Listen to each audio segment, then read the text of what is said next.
I just stopped it. Hello, welcome. I hope everybody has had a very Merry Christmas, Happy Hanukkah, great solstice, and about to have one heck of a Happy New Year. Um, welcome. We are live on Instagram. We are live on Facebook. We are live on X. We are live on Twitch. We are live on YouTube. We're live on Rumble. And yeah, it's a teaser. All right. So the word teaser is in the title for a reason. This is not the 24-hour stream yet. Thank goodness gracious. But that will be coming either during the new year, during New Year's itself, or probably December 31st is going to be the goal for it. And tonight we're just going to go over some of the episodes that I have chosen for this 24-hour stream that is just going to be essentially the playlist. And that I've already created the playlist. It's up on my Crypto Alchemist channel under the playlist section. And tonight we got Bert, Ernie, and the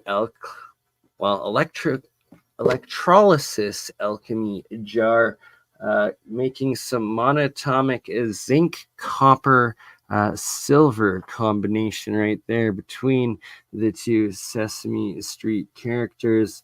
And yeah, we're going to also put some zinc anode, activate the other jar behind the little minions there, and see how much hydrogen we can produce without exploding me.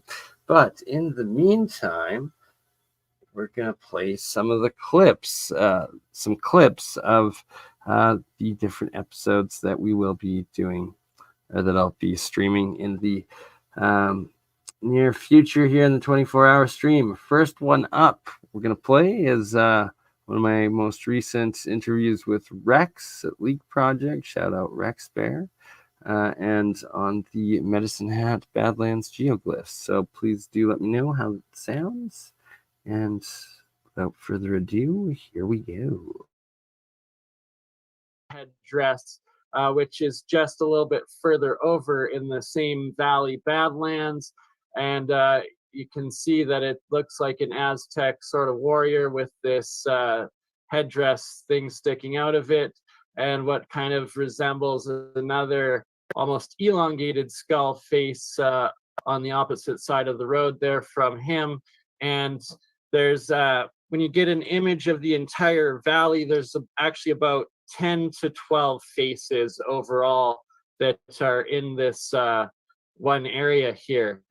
And I'll read off a little bit of the description here about the geoglyphs and about the site on the Ferrum page. Says it was commissioned by Earth's International Research Society with reference to the Indian Head anomaly located 40 miles east of Medicine Hat, Canada. 50, oh, I'm going to just mess that up. I'll leave the coordinates out. We'll post it in. But it's a geoglyph site that is quite prominent from the air, has been the subject of speculation for many years. During our initial study, it was realized there was more than one character located within the vicinity. After further inspection, it was learned that the characters that existed at the site were related to the Mesoamerican cultures that existed circa 900 BC to 1500 AD. Until now, it was inconceivable that such a geoglyph could exist this far north of Mesoamerica, skipping past the United States all the way up into southern Canada, where Mesoamerica usually it ends kind of on the U.S. border a little bit into southern U.S., but mostly Mexico and all of Central and South America, where this area was. The study involves the use of geoglyphology, Although geoglyphology has only recently come to the forefront, it has been used by ancient civilizations for over 12,000 years to outline territories, tell of travel. Oh, but it is not, Derek Boy, the pareidolia, I assure you. And why I can make this assurance is I've traveled out there myself this summer. It is all terraformed. It is all covered in terraces from top to bottom. Every single angle that it face of the faces is all paralleled terraces from top to bottom, and it is so much more to it. The geoglyphology that I'm actually reading off of the Ferram site here actually explains that it is the exact same as the Nazca lines in Peru, as well as well, they're built into the sides of the pyramids and all sorts more. But that's okay because it's new to Facebook, and I understand that it can be much. See, I didn't name these here, and some of these features they actually have different, more common names on them, but there's actually over 10 different features at this overall Medicine Hat site in the first valley, and then there's actually a whole second valley just north of it with 4 or 5 more additional indigenous warrior faces on it. So it's just so much more than pareidolia. And you got the Maui and the Birdman guys here from Hawaii. And oh, bless you, John Sup. Thank you, brother, always with the support, my friend, my man. It is appreciated. Thank you for the $20 super chat, my friend. Merry Christmas and thank you. And it's also that there's the different numbered sites here, which are actually earthenworks that I will be actually measuring out and confirming this next summer when I go back and verifying that they're there, and they're of these megalithic aged earthenworks, specific lengths and angles that plot out to map all the other ancient places in the world.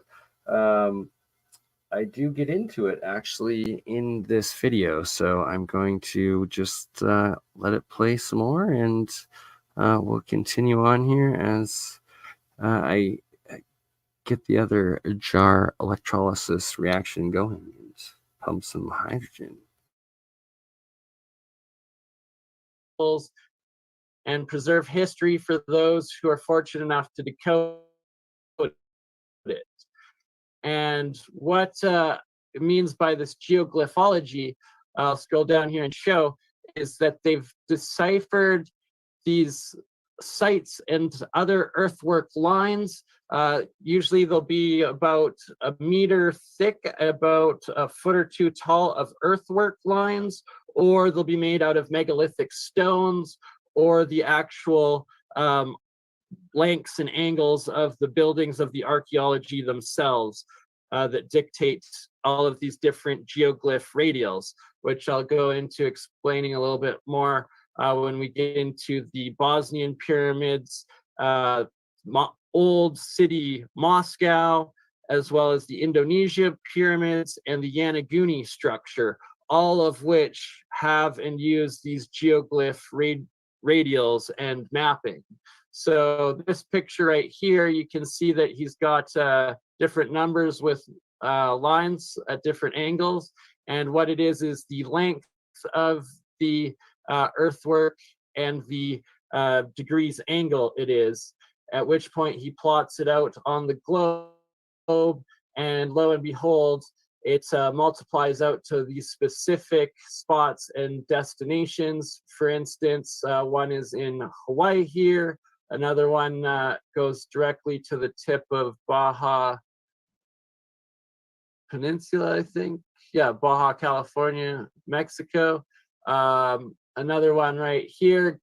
And see this, there's actually two lines right here. One actually ends right there in the south tip of the Grand Canyon. So that also gets me excited that the geoglyphs might be included or used in some of the Grand Canyon pyramid complex designs as well. And then also southern tip of Cape Cod, Matland, and western tip of Ireland are all on those specific radials or geoglyphs. Here's the third geoglyph site at the Medicine Hat Badlands. It also plots out to Cairo, Egypt, south tip of Britannia, France, south tip of Ireland, tip of Cape Romania, US, Charleston Bay, US, some volcano in Mexico City that I'm going to butcher the name of, southern tip of Baja California, Mexico again, and west entrance of the Beaufort Sea. So one of my goals when I go to visit this site in the springtime and do the meetup is to actually verify that there are these earthwork lines of these specific angles and lengths to confirm that they are these real geoglyphs that plot out to these different sites all over. Here's the fourth geoglyph site, which is directly on the figure of these heads or around it, built around it, into it. And it plots out to north tip of Greenland, south tip of Cornwall, southern Canary Islands, junction of the Ottawa River and St. Lawrence Seaway, entrance to river at Portsmouth, New Hampshire, southern end of Cape Hatteras, North Carolina, Chaco Canyon, home of the Anasazi Indians, Shiprock Mountain, New Mexico, also sacred to the Anasazi, and Cape Blanco, Oregon. So it's that it's more than just a case of pareidolia and these faces from above. It's that there's this actual science of these geoglyphs that map out to all of these different specific places and geographic locations. And that this image right here is the overall territory mapped out by all of the geoglyphs at this Medicine Badlands Guardian site. And it goes from Hawaii up to through, separates surprisingly Alaska from the rest of North America and what is today the Canadian portion, and up to the north tip of Greenland, through the Baltic Sea, separating half of Europe, and down to Cairo, Egypt, and the north tip of Africa, back across to the northern tip of Central America, essentially. And yeah, one giant, massive territory that would have been this Mayan, Aztec,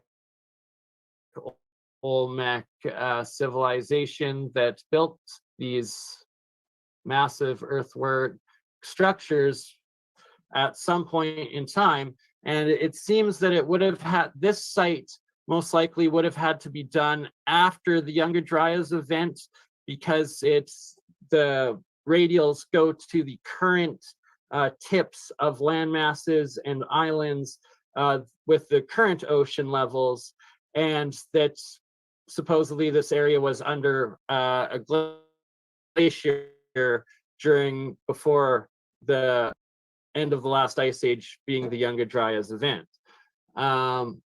And so that's just the Medicine Hat Badlands Guardian site. Now we'll go to the Yonaguni Pyramid in Japan, which is 400 feet underneath the ocean currently. They try to claim that this is a natural structure. Once again, the science of geoglyphology will prove to you that that is impossible, as we will see right here. This is the general design of the different levels and angles of the pyramid or structure that you see above there. And then this is the geoglyphology applied to each of the sides, the different layers and walls of the Yonaguni structure, and that when you apply the same calculations of the angles and the distances, it plots out to a whole nother territory of extreme, undeniable accuracy that is just mind-blowing, like the southern island of Sumatra, west tip of Sumbawa Island, south coast of Papua New Guinea, north tip of New Caledonia, Hawaiian Islands, Attu Islands, east tip of Korea, west side of Korea, north tip of Korean Peninsula.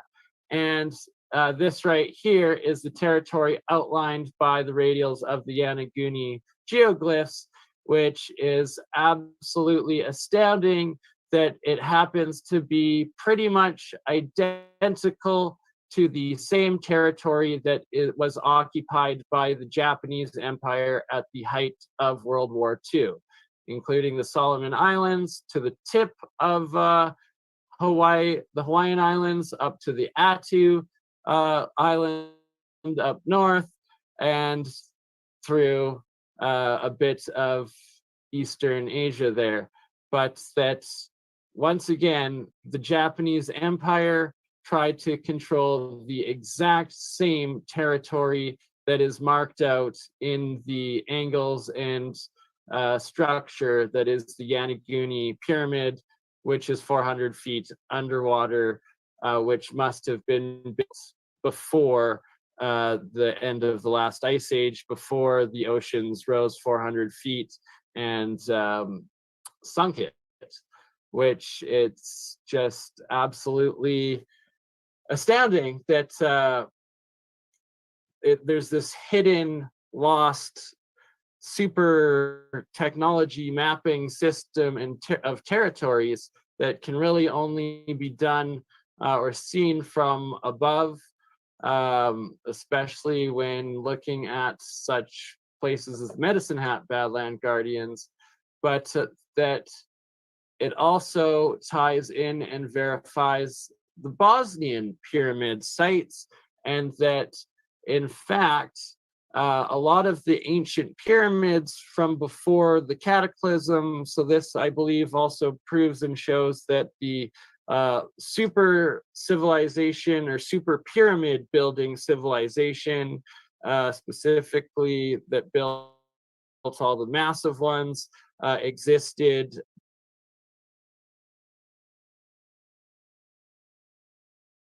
All right. Sorry, I just paused it there as everyone in the live chat, it says live on.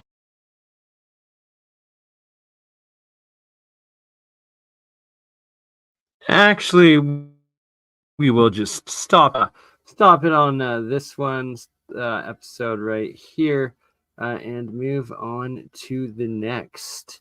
And in this episode, it was the 420 special, April 20th. We had Third Phase of the Moon, Blake and Brent Cousins on with Paranoid American, myself, and a few others. And yeah, we will let her play for a little bit.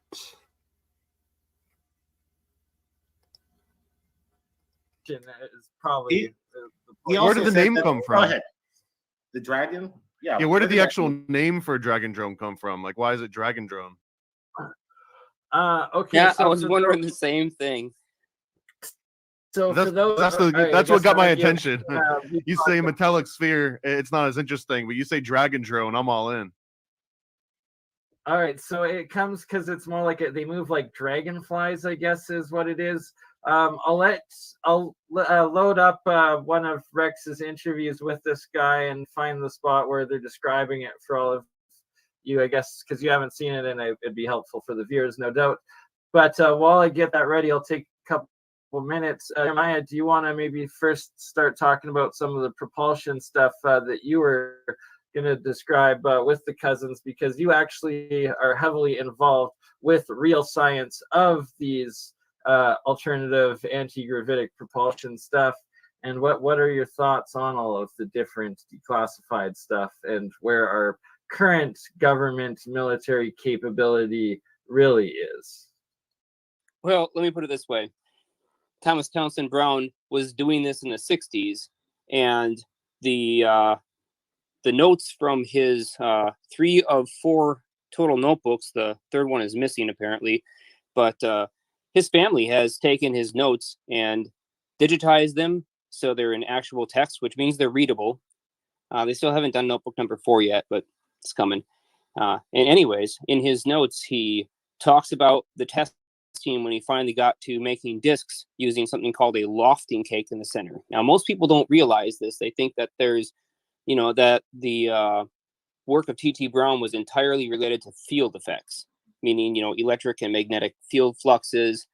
And some people think that the adaptations by Jean-Louis Naudin and many others, even Tim Ventura having plenty of background in this, that the adaptation called lifters, which was of course not T.T. Brown, it was a device based on some of his research, but they generate ion wind. However, they do not fly on ion wind.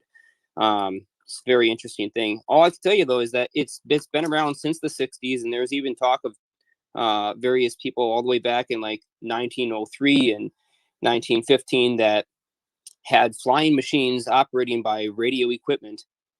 So how long have we had it? Gee, I don't know. I'm going to say at least for 120 years. What happened to all that tech since then? Just Break underground? away. It becomes separate, and then it either gets militarized or silenced. Is it just so? Do the resources required put it out of reach for a common person, or is it the knowledge about how to apply it that puts it out of reach? Well, let's put it. I mean, put it in this context. If you're there, the year is 1903. What resources do you have available? Because these guys who are building this stuff all started out as garage inventors, and some of them formed clubs. Like there was the Senora Aero Club. We get really interesting stuff by Rhoda called Aeroballistique, which is a dirigible shaped metal frame made of steel rebar. And he would put a couple pieces of equipment inside along with a little battery pack. And that was just to kind of keep it stable. And he said he could fly this heavy thing up. It weighs like 100 pounds. He could fly this thing straight up and keep it hovering at an exact altitude of between 200 to 700 feet. And he was powering it from some ground-based transmitter. And there's a patent showing how one of the adaptations of his device works. But he's like, this thing will lock itself into space 3-dimensionally. Isn't it that horizontally? And then he says, but I can use air screws on it, which he meant literal air screws, very much like the Victor Schomburg impeller, the sort of shell-shaped one. Well, he had those types of air screw drives on this craft, so he could actually move it around. But he's like, yeah, once you lock it in place, it just stays there against the wind. Nothing really moves it. Like, okay, this is a really interesting effect. It makes me think there's probably some kind of electrodynamic or even magnetic nuclear orientation field linking with all the surrounding matter in order for it to hold itself in place, but not be so affected by the air current, since the mass of that air current is so much less than, say, all the ground and the entirety of all matter on Earth. Could you just run like a Kickstarter on something like this, or would it get shut down? Well, I'm already building stuff that operates on similar principles, but I'm not trying to do a ground. Well, I mean, like putting together like a DIY kit so that like grandma can order one for little Timmy on his 12th birthday. Oh, that's the goal. That's the goal, Thomas. Don't worry. Like 2 years. In my mind, that's the goal. I mean, you take Jeremiah to come pick me up and hopefully just beam me up. Who knows? But wouldn't that be?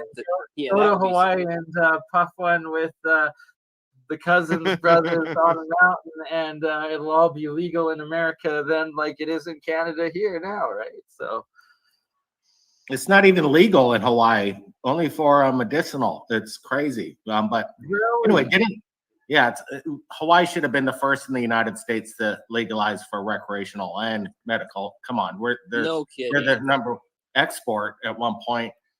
Our island was the number one exporter. Maui Wowie, right? Yeah, Mhm. right. Maui Wowie, like my parents' generation, like Maui Wowie. If you to the old timers, like you mentioned pot, like one of two strains they're gonna say is Maui Wowie or like the Acapulco Gold Afghan is another Gold. one. Maybe some skunk number 5, AK-47. See, so But- that's crazy. But they did. The government has shut down over 5,000 energy patents due to national security. So, we put that out in our documentary. We looked it up. There's over 5,000 patents that have been suppressed from the public because of national security. Probably free energy is a national security threat. So if you come up with a free energy device or some kind of anti-gravity, if lack for a better term, device, you're not going to, it's not going to work. It's going to be bought out. You're going to be bought out. It's going to be suppressed, or you're going to be taken out. It's unfortunate, but that's a fact. 5,000. And I assume kind of like the FCC can trace down sort of pirate radio stations and triangulate them and just take them offline and fine them out of existence. I but have you yet could Oh do no, that. it's Yeah, much bro. deeper than that. If you want to really So- be paranoid, Mr. American, I can tell you now I that do, we yeah. have we have Make me paranoid, satellites man. in orbit that are designed to detect a very unique type of field, and this information came from a unnamed fellow at an unnamed, very large private aerospace company that makes a lot of military equipment. And so basically, he described the entire network, and these things look for, a lack of a better term, temporal distortions on Earth, on the surface. And they light up like a Christmas tree bulb.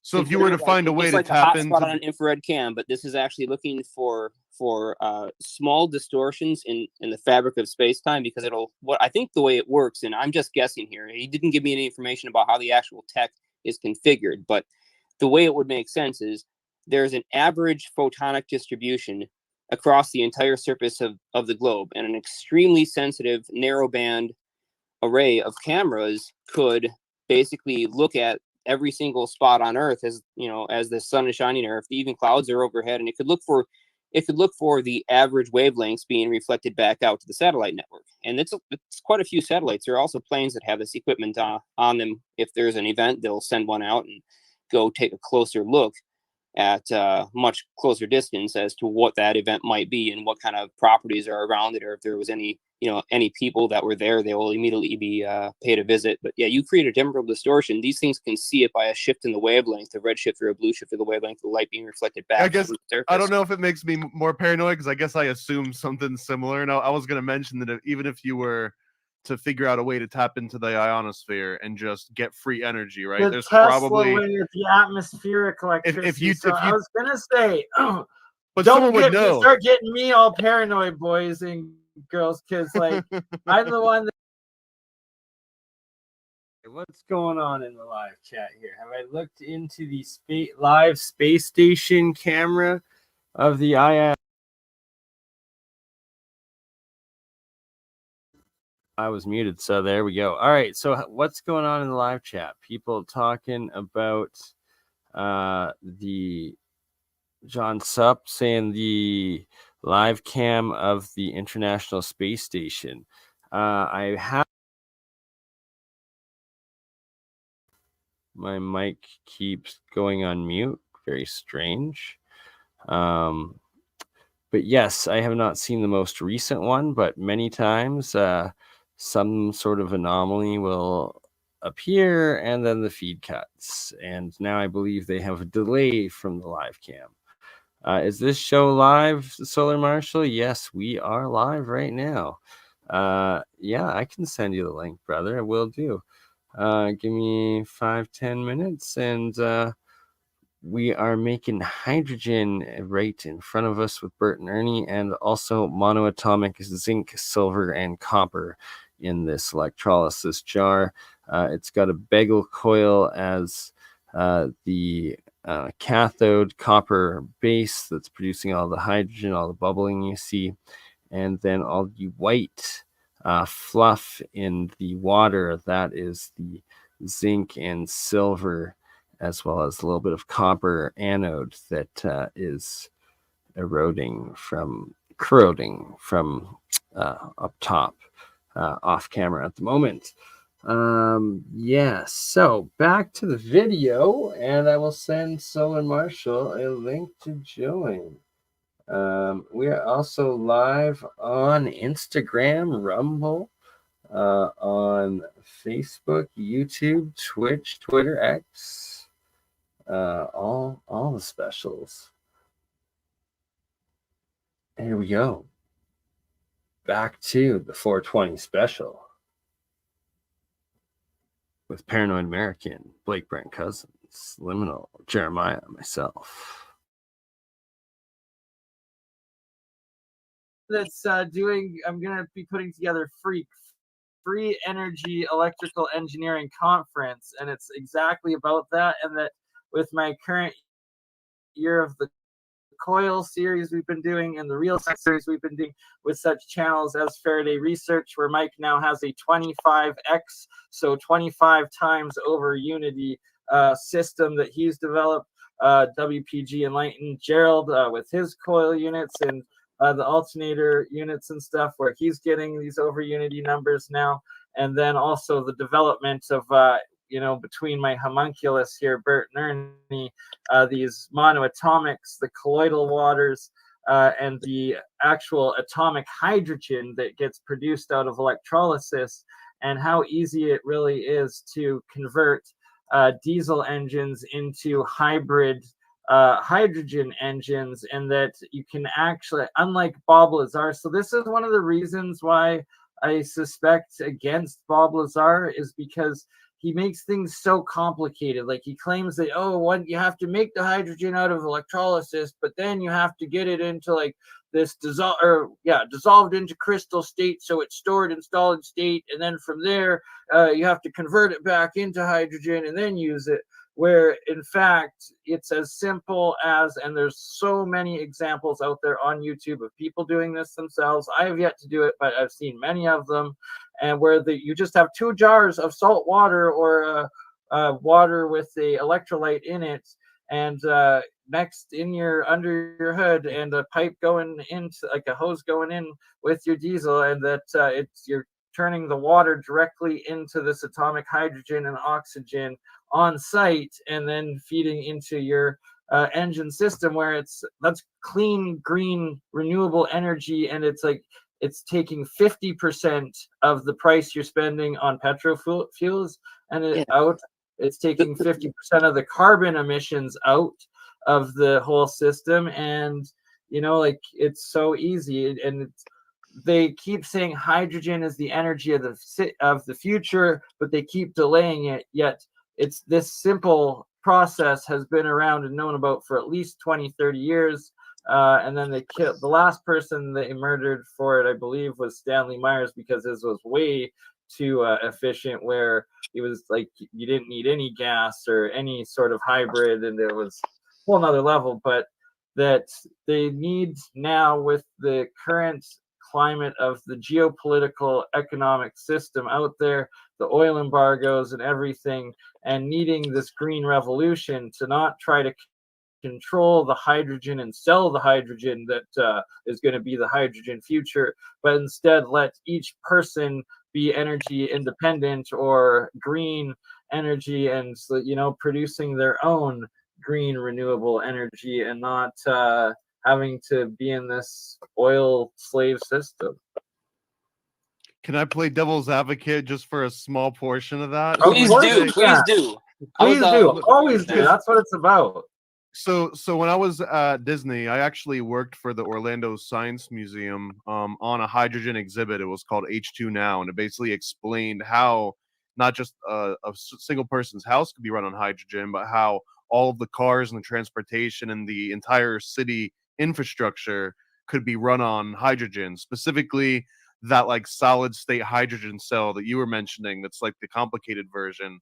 And the reason that was so the reason that was explained to me that why you need those cells, and the analogy they gave was that, imagine if you lived in like a duplex, right? Like a townhouse, and your neighbor that's separated from you by one wall decides they're just gonna play it loose and safe, or loose and unsafe, and just kind of like make their own hydrogen energy supply. And if something goes So here's the wrong, thing. I can debunk that for you. okay, okay, Because please right do. here, running in front of you in Bert and Ernie, the electrolysis is making my own hydrogen nonstop.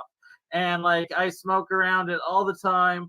I do leave ventilation open, but like Well, I have how it much running all energy the time. could I'm not that smoking power it. your house? Could that power your refrigerator? No, right there? this much couldn't, but I only have 5 volts going into it. Very, very small amount. Just So like I the guess to crystal extend that charge analogy, if you were generating enough energy from hydrogen, then it could power everything in your house, including your refrigerator and your AC, your HVAC. Those are the Yeah, big two, right? that's So if you so could run, and your water heater, if you could run your water heater, your HVAC, and everything else, essentially, you would need enough hydrogen production that it would maybe become an issue where if you exploded, it wouldn't just take you out, you'd take your neighbors out too. We've got this thing on the Big Island of Hawaii called the Puna Geothermal, and it's an energy plant based on harvesting the energy from the largest active volcano on Earth, and the Kilauea. So geothermal energy. I love geothermal. It's a very good renewable. But the problem is with our plant, it could supply up to 40 gigawatts of power that would supply the whole state. But the electric company here in Hawaii makes them moderate the power output that they could give to the state because they don't want to go out of business, even though they could pretty much give it to the whole state off this one plant right here on the Big Island. But the electric company is not allowing them to put out their massive. They're only allowed to put out 20% of their power that they collect. Yeah, it's literally criminal. And as like in the series of these free energy and understanding electricity and power and what it all is, and the difference between cold electricity and hot electricity and all of this, and DC and AC, you start to understand how inefficient the current grid system and like oil industry and all of it is, and that it's by design, and like that the original light bulb, like the original designed light bulbs, the first light bulbs supposedly ever were, lasted forever, and then they still burning as we speak. designed them to break, just like cars, just like right. everything. They introduced like basically a disposable filament that would go bad after a while because of the way it was designed, which is planned obsolescence. They actually teach that at the Henry Ford Museum and the Edison Center, which is in Fort Myers, Florida. It's kind of like they have an example of one of those original light bulbs before it turned into like more of a commodity. Right, like exactly. There's a big reason for that too. I mean, a lot of people overlook this when they look at the light bulb conspiracy, which is obviously no conspiracy. It's just factual business. But the whole thing is, light bulbs were modified not just for the sake of giving them a shorter lifespan, but it was to change the color. See, it turns out people actually got kind of tired of everything being candle color, having a more orangish, reddish wavelength output. And so when you run the filament really hot, it deteriorates a lot faster because you can't have an absolutely perfect vacuum inside there. And of course, some of your tungsten atoms in the wire are actually ionizing and flying off, hitting the sidewalls, and eventually it wears out the filament. But you get a much more full spectrum color of light into the blues and greens and violets if you run that filament really hot. And so it does shorten the lifespan of the bulb because it's evaporating metal vapor straight off the filament until there's no more filament left and it finally breaks away. But that was one of the other big drivers too, is the market responded much better to the shorter lifespan bulbs because they gave a much nicer, whiter light.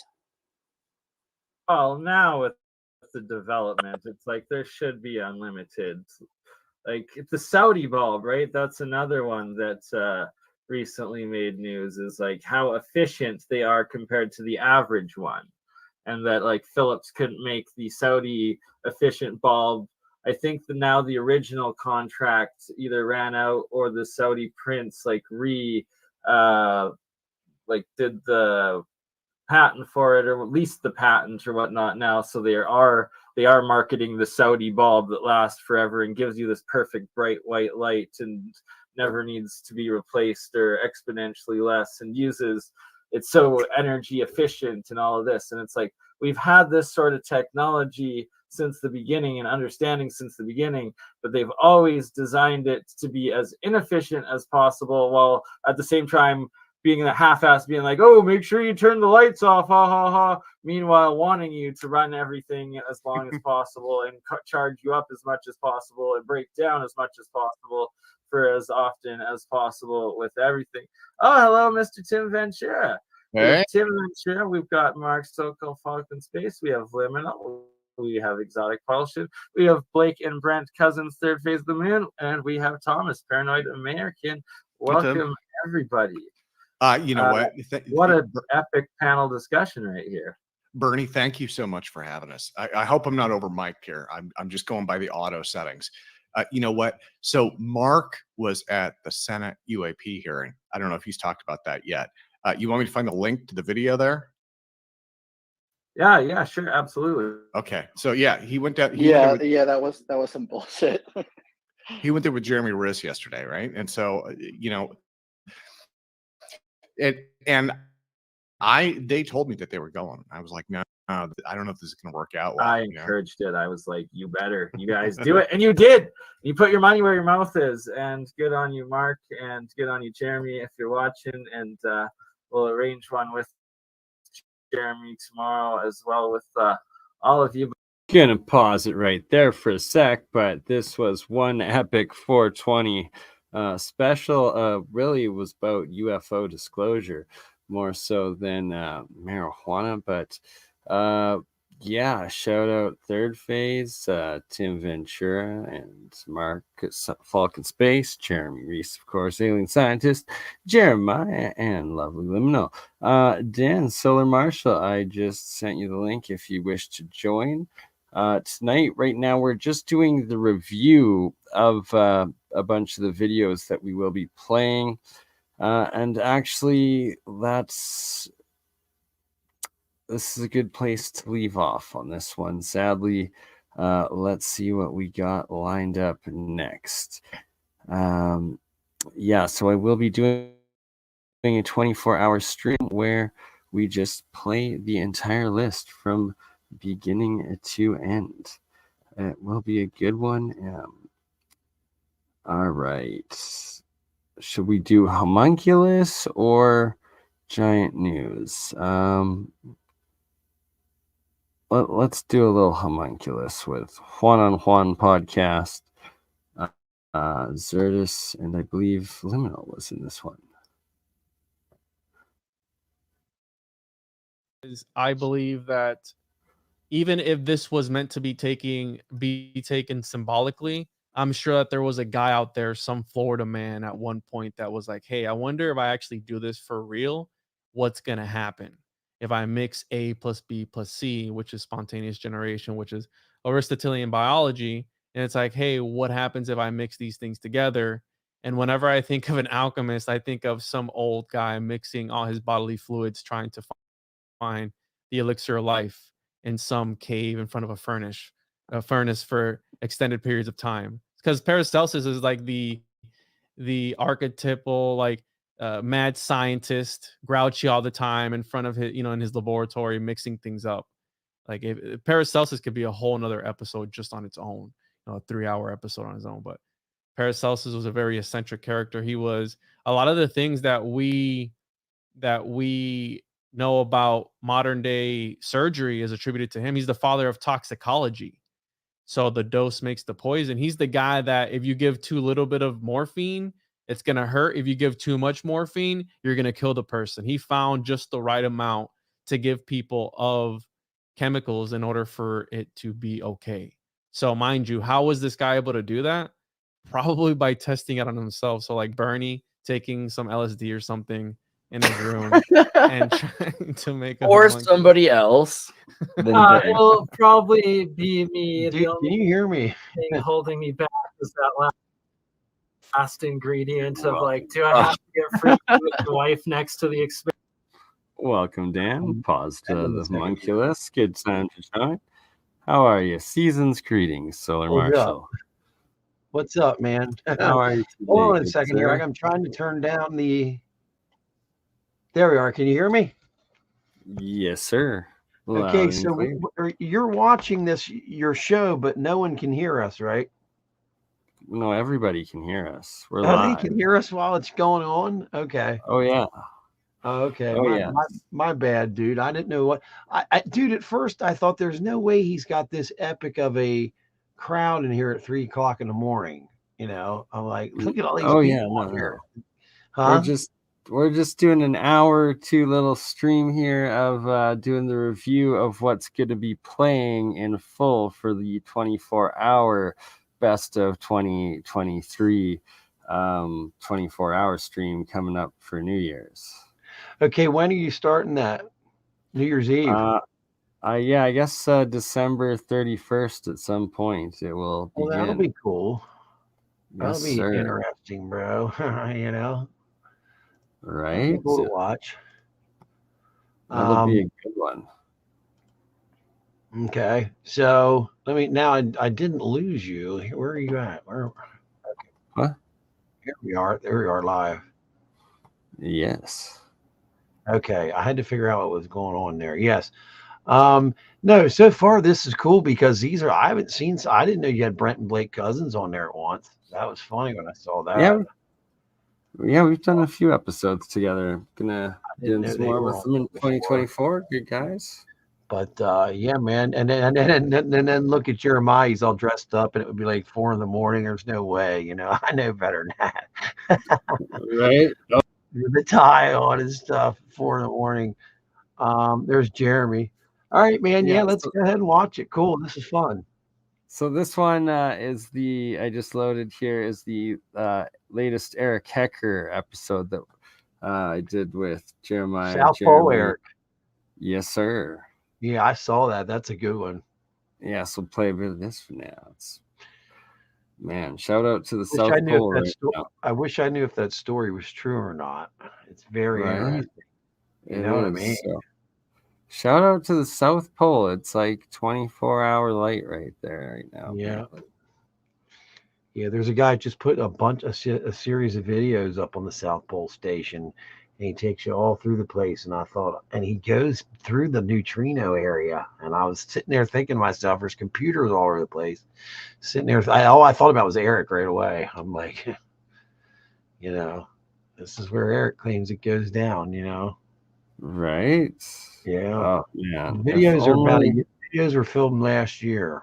So, all right, man. Go ahead. Okay. Take it over. I'm going to mute myself. It's like 10 times the height of the Eiffel Tower. So probably depicted in that picture. Yeah. One of the pictures actually has an Eiffel Tower in it at the base to show scale. Yeah, so the Eiffel Tower was like considered a marvel of, you know, its engineering at the time with what it could transmit for radio signals and broadcast back in its day. This is bonkers how many of these things they hang on each of these strings. It's nuts, the scale of this. And I heard an article recently that they're looking to increase the scale of this project tenfold. They're going to start putting more holes in the ice and increase this thing. It's nuts. Oh man, I can't even imagine what kind of phase interference is going on here with all these signals simultaneously. The noise floor has got to be nuts on this. So you said the power plant for this station, where can we find technical specs? Ooh, that's a great question. I would say that it's really a joke because, I mean, one of the pictures in the scroll is actually me in the generator room. There's a picture of me with 2 thumbs up in the generator module. I don't know if you guys pulled it off of Greer's thing, but it was in that that representation that I did with him, and that was me in the generator room. These are just regular cat generators, which are certainly not that powerful. You mean Stephen Greer of Disclosure Project, the Dr. Yes, sir. So you did an interview with him a couple months ago, right? I interviewed with him. I guess it was maybe like a year or so ago. But more recently, I was in Washington D.C. for his I guess it was the Disclosure 2.0 event with the National Press Club, and then alongside that, I went and spoke to the, I guess you would call them the Department of Defense's arm, I think they were going by the Senate Intelligence Committee, as well as this new faction called AARO, AARO. And I had long conversations with them about everything that I knew and my experiences. And it went extremely well. I was told by the folks at AARO that they told me you should pat yourself on your back for what you did. They said, just so that you know, the information that you have given us, we're taking extremely seriously. They said everything that you said is getting put into the National Archives and is getting expedited to Congress. Shout out to Eric. The science officer that they had, he and I had amazing conversations. The other people in the room, I have great respect for their efforts, but they didn't really understand a lot of what I was saying until the science officer interpreted it for them. But he understood everything that I was getting at, and was like a kid in the candy store when he was picking my brain with questions. There was a lot of stuff that they suspected was actually going on, but they didn't have any corroboration. So they were very happy that I was able to corroborate things for them. I went in there with documentation. I went in there with maps. I literally laid everything down on the conference room table in a skiff, which is a secret compartmented information facility. This was some really high-end security. I mean, we got patted down. We got frisked. We got wanded. We went through, like, it was like the opening scene of Get Smart with locked doors and things like that. One second you look like you're in a random, normal office building, and next thing you know, we're in probably one of the most top secret facilities I've ever seen. And I've been in quite a few. I have previous experience in the submarine service and understanding these protocols, and this was off the wall.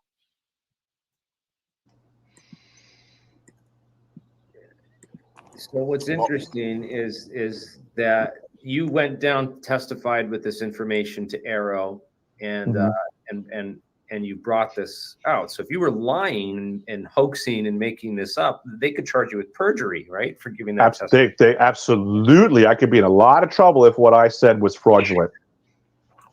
In fact, what you said, like Jeremy says there, not only would they charge you for perjury, they wouldn't even let you testify. You would be immediately locked up.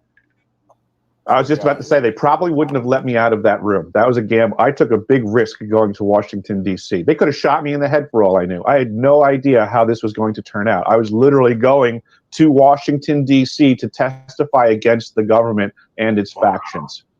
And our prayers remain with you, vigilant forever, Eric, for your courage, bravery, and just straight up real manhood of, working a year at the South Pole, experiencing what you did. You also now work up in Alaska. You've gone as far up as 76 degree north, I believe it is too. I believe so. I've been as far north as Barrow, Alaska. Right, so you live in both extremes, and stepping up to the plate of exposing these international potential war crimes and hidden technology, suppressed technologies, and just potential evil shit, as well as off-world potential stuff, reality that's going on, and this technological break that has allowed it, and that filling us. What the goal of today is trying to fill the gap of the understanding of that technology, of this equipment you've experienced, you've worked on firsthand, and the technicalities of what Jeremy and Jeremiah here and Gerald know. Yeah, I wanted to ask some questions about how the DOMs are configured in terms of when they're transmitting. Are they sequentially fired? Do they try to individuate them in groups so that the signal clarity is a lot higher and they're not, interfering with each other? I wouldn't know the answer to that question, but I would suggest that just what I know of phased array systems in general, all of the above is available to them. Because here's the thing about phase conjugation and a phased array. Obviously, the destruction that happened in Christchurch, New Zealand, was pretty incredible. And as far as how this Antarctic station, or how this South Pole station ended up creating this accidental earthquake, would have all had to do with the firing order of these waves. See, if they say fire them from right to left, it's going to pretty much just create a wave that shoots straight off one side and will exit out into the atmosphere and not cause any problems. If they fire them all sequentially from top to the bottom, it's going to create a beam of interference that will go straight through the Earth down to the core and right out the other side as it deviates. So it seems like it must be the way that they were sequencing the transmission, and it happened to end up, right here in Christchurch. Mm-hmm. I would agree with you. I mean, that's my understanding of how phased array transmitters can function. I just don't want to overstep my experiences that I was never given that level of clarification on this specific device. Yeah, this sounds interesting, but how do you tune it to like certain? I have so many questions about the science about. I can explain how you tune it and what did happen. I will communicate on that one. It's just like when you build a brand new gun. At some point, you aim at the bullseye, you pull the trigger, and you see how close to the bullseye you are. And that's what was communicated to me. Was they were literally just firing it up to fire it up, and they were aiming for something which I was told apparently wasn't Christchurch. So that's how you tune it up, is you turn it on and you pull the trigger. And that's what they did twice and accidentally hit Christchurch. I'll get back to that in just a moment. So I have this thing up. You mentioned about getting patted down and searched for surveillance equipment before going into the skiff. Yep. Well, it turns out the CIA has a program they're working on to get around that that particular problem of being searched and having your surveillance equipment confiscated prior to going into a skiff. So they're working on a way to weave tiny cameras into the threads of clothing in a project aptly titled Smart E-Pants. So go check that out. That's the name of the project. It's a CIA project, Smart E-Pants, and they're working on a way around that so they can even get cameras inside of skiffs. Well, I will just say that in the grant, it's funny that you're saying this. I'm not going to mention which one of the two facilities, so I'll just keep both of them guessing. But let's just say that there was a breach of protocols and the security of their perimeter that they goofed on. So let me just show this real quick. So this is going to give a basic idea about a phased array. And if we take a quick look here, here's a concept of a controller. So you have these phase shifters, and if you fire these in a certain phase, you'll get the combined wavefront. So this is what we're calling that phase coherence or phase conjugation zone. And this will allow you to steer where this beam ends up. So especially in the case of these using scalar potentials instead of, say, a normal EM radio transmission that would get completely eaten up inside the ice, this could be steered to any point on the globe, realistically. And the only thing that matters is the attenuation or how much the signal is lost. Wow. Really phased array. That's why there's so many of them. And in a phased array, it can be weaponized and turned into a weapon. And from what I understood, it was an accident. Like they weren't trying to create an earthquake. If I understood correctly, it just happened to be that they got the signal just right, and the geological conditions there couldn't take it. I believe they were actually trying to hit something with an earthquake, just not Christchurch. Oh, okay, that makes the story quite a bit different, doesn't it? Yeah, I mean, this is by design a weapon. It is. Right, so I'm just pausing it there to make mention of this episode. Jeremiah, Jeremy, and Eric were my stupid. What were they doing? Keeps muting out. Breaking down the science of this phased array and the earthquake that was generated out of it hitting Christchurch. Yeah, New Zealand there, and that shout out to Dutch Sense. We have to get Dutch back together with Eric Hecker, because Dutch documented these earthquakes and was able to get some screen captures of these weird energy pulses coming from the South Pole Station at that time. And it's him and Eric. Wow, the earthquake guide found it. Wow. Yeah, so it's they actually verify each other's stories and experiences. And that's when I first introduced them together in a previous episode that's also on the 2023 Best of Year in Review 24-hour stream coming up. But yeah, we'll play a little bit more because this is just some epic info right here. Every time I hear about a massive earthquake on the southern hemisphere, okay, at this point, now I can't stop thinking, was it the neutrino detector? Right after this was filmed, this show, this was on a Saturday. I remember this. Right after this was done, I watched this. Within 2 days, there was a massive earthquake, I believe, was it Turkey? There was somewhere where there was a Yes, I massive remember the earthquake. Turkish Syrian earthquake. Yeah, and it just leveled the place. And I thought to myself, whoa, that was interesting. And then the other interesting thing was the islands off the southern tip of Alaska. Now, obviously, they're in the northern hemisphere. There was a bunch of massive earthquakes, but what was really weird about that was Eric lives up there. So I thought, were they sending him like a notice? You know, No, right after he was good on this point. show. Did you know Yeah. that? You can look that up. The islands are called the Aleutian Islands. The Aleutian Islands, yes, there was a massive earthquake. If you look up the Aleutian Island earthquakes and the date this was filmed, you'll be shocked. It was like the next day.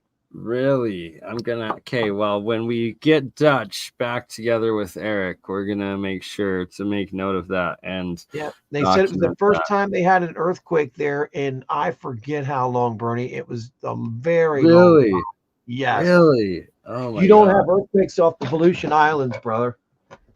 Man, just you can't even don't. make this shit up. That's crazy. No, and it freaked me out. I was like, wow, are they sending a warning to Eric, like to shut up? Or, I mean, and that's how they would do it. Yeah, like Put that in his mind. But Eric said he's on a mission to tell the truth. I believe him. I do Some too. people think he's a nutter. I don't. I just think he's very passionate about telling his story and like gets Yep. upset when people call him a liar. And Well, you got to remember, he was told this stuff too. There's scientists there telling him this stuff, but he did put some things back together and stuff. He's very technical and so forth, but he never seen these things that are 250 feet, or what am I saying, 200 feet in the ground. You saw the measurements next to the Eiffel Tower. They put like 5 or 6 of those Eiffel Towers into the ground to show how deep these detectors are. The fact is, he at least believes what he's been told. It is very interesting about Christchurch, though, that happened instantaneously. And then, like I said, the Aleutian Islands, yeah. Because I think what he said was this can be used and aimed anywhere in the world once they had gotten control. He said the first time he thinks it was a complete accident. yeah, well, right when I paused it there, he was stating that he believes that it was designed as a weapon. They were testing the weapon. They just didn't mean to target Christchurch with it. Right. Yeah, I mean, if that's a weapon, imagine that they can just like you said, Turkey, Syria just happened right after that in the Aleutian Islands. Like we're gonna have the one with do if you look that. if you look up the Aleutian Islands, like right now, I can look it up, but you can look up the date on that. The earthquakes. It's interesting, but Yeah, if you pull up share screen, I just can't add extra tabs right now or my computer will crash. yeah, hang on a minute. In Alaska, I have to figure out when it was news. Okay. Latest earthquakes in Alaska and the Aleutian Islands. That's spelled ALEUTIAN, Aleutian Islands. Wow, they just had some on November 27th. I wonder if he had another big interview that day. Yeah. These were prior to that, though. This was filmed a little bit before that. Yeah, this was about 6 months ago, I believe. Yeah, here we go. Okay, Anchorage, Alaska, Prudhoe Bay. You know what I need to do? Aleutian Island. First of all, I spelled it wrong, so that it'll help if I spell it right. Hang on a second here. I put a V in front of it. I thought it was Volution. Ah, no, Aleutian. Yeah. Aleutian Islands, Alaska. 2023. I'm going to put in there. Yeah, that freaked me out when I saw that on the news, and it just was something that I caught really quick. Okay, so hang on a minute here, and it was the thing was these things were heavy earthquakes is what the thing what struck me. Okay, then there's volcano activity too when this happened. You got to understand this triggered. Just one day ago, they had a 6.3 off the coast of the Aleutian Islands. 6.3 is big, man. That is big. Like they're lighting up. And you said you wanted me to share my screen, right? Yeah, if you don't mind pulling up here. I gotta get out of Twitter and all that. I just signed up for Twitter yesterday. I wasn't going to. I finally did, man. Give that extra account to Elon. Yeah. Well, Jeremy keeps telling me to do it, man. He's like, you got to get on Twitter, bro. You got to get on Twitter. And I'm like, you know what? I'm going to get on Twitter. And I did. So, okay, hang on a minute here. Let me, okay, so I've actually got me, myself, and I on Twitter. 3 different accounts. So I'm going to show, okay, present, right? Yes, sir. And share screen. Yes, sir. And it should give you the option of the Chrome tab that you have the yeah. I want to share the Aleutian Island Earth history. Aleutian Islands. Here's the one. Here's the 6.1 from December 21st. Trying to find the dates of all these. Let's just go with that one for right now. I guess. Now it wants me to pay. No, I'm not paying to show. Hang on. What? All right, it's a long story. Okay. All right. So tell me when you can see if it's shared. Is it shared? Yeah. All right. Well, this one here, look, this is a 6.1 they just had a couple days ago. That's intense. Yeah, that's big time. That's big time. Now, what I'm looking for is the dates of the rest of them that they had, because I put 2023 down. This was like 6 months ago when you guys were on. Yeah, so I'm gonna look up the date right now of when that show was. Look, it even shows you the exact spot in the islands of where this was. That's it, man. That's amazing how they're able to do that now, just to detect it exactly where they come from, the center. They couldn't do that years before computers. They'd always have an idea, but never. Right there is where they're coming from. The right in the middle of the ocean, and that gives you not tidal waves, but what are the waves? Tsunami. Yeah, tsunami. Yeah. Well, I remember that one that I was talking about from 6 months ago. They were worried about tsunami. Yeah, I think I remember like hearing the issuing of the tsunami alerts. Yeah, and it was weird because Eric had just been on your show, and I was like, "Wow, that is weird." Unless he was on, he did Jeremy's show too. He did your show and Jeremy's show like a couple days apart, didn't he? No, it was the same time. We did it. It was the same time. Okay. Yeah. I'm sitting here thinking. And it was 3 months ago that it was actually streamed.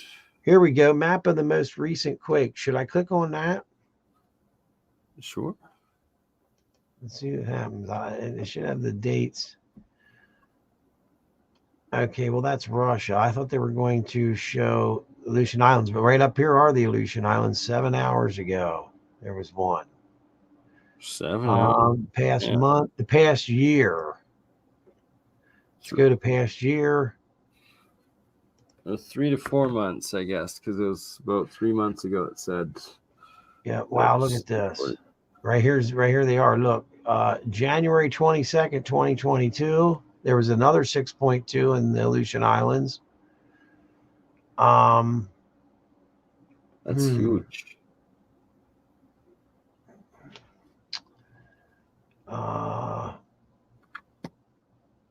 I know there's more than that going on.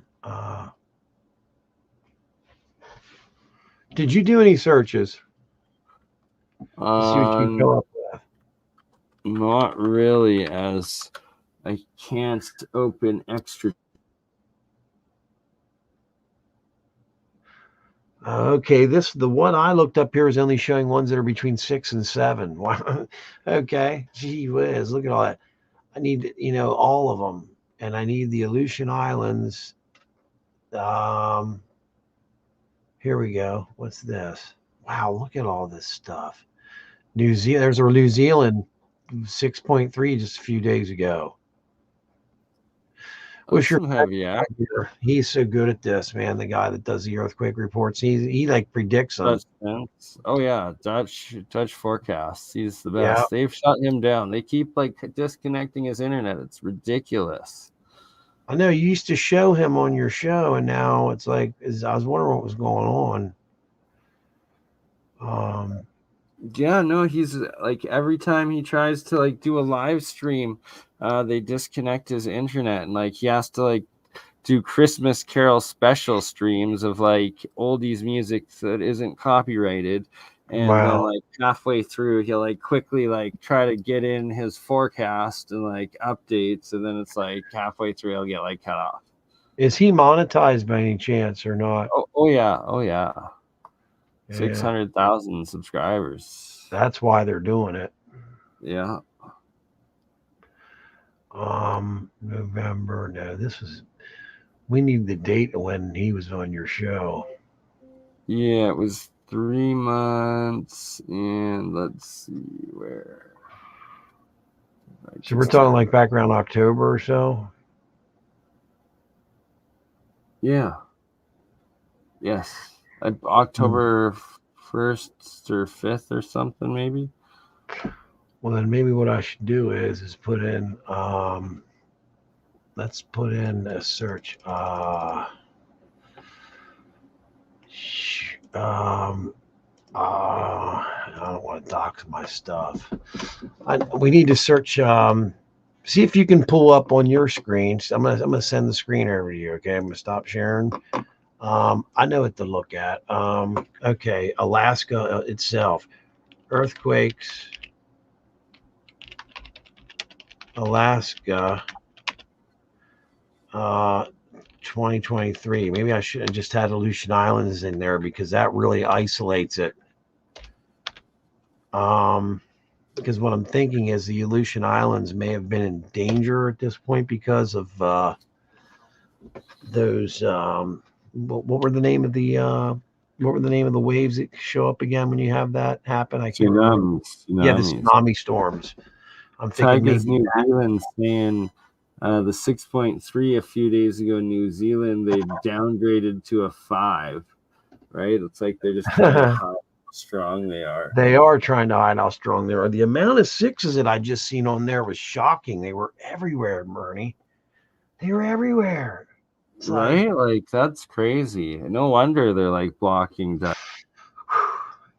And they're talking about California having a catastrophic earthquake again. Did you hear about that? They've been talking recently. Oh, here we go. Okay. During the month of October 2023, Alaska Earthquake Center, they had a 6.4 occurred on October the 16th. Right here it is. I wonder if that's the one. Maybe it was the 14th we did the interview, quite possibly. Here, let me put. I'm going to send this link into the private to the chat over on the right. Here's the link. See it? Yeah. Pull that up see. once, man. I can open this without crashing. All I know is when this happened, I was just like, "Holy crap!" I couldn't believe that he was just on there, and he lives up there, and there's an earthquake. It just made me think of somebody trying to send him a message. Is what I thought about right away, man. On his birthday, the South Pole like website or media or something published an image of like the laser that he was talking about or something for him. Yeah. Pretty epic. Okay. Here we go. What were they messing with him?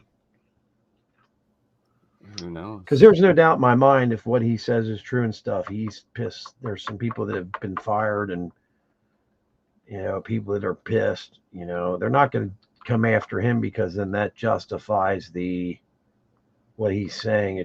It makes what he's saying true. You know what I mean? Oh, exactly.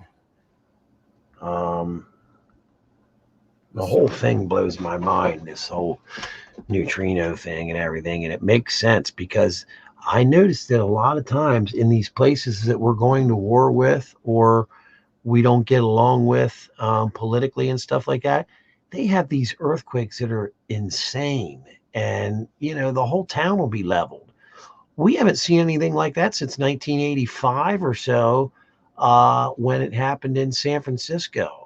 Or in San Jose, California, up around that area, when they had some severe earthquakes, and it just seems like there's a pattern to this stuff. And if they do have an earthquake, let's say an earthquake weapon, a machine that can with precise pinpoint accuracy, they can cause an earthquake. Man, I mean that we're very devastatingly strong having power like that. There's no one that can take us on.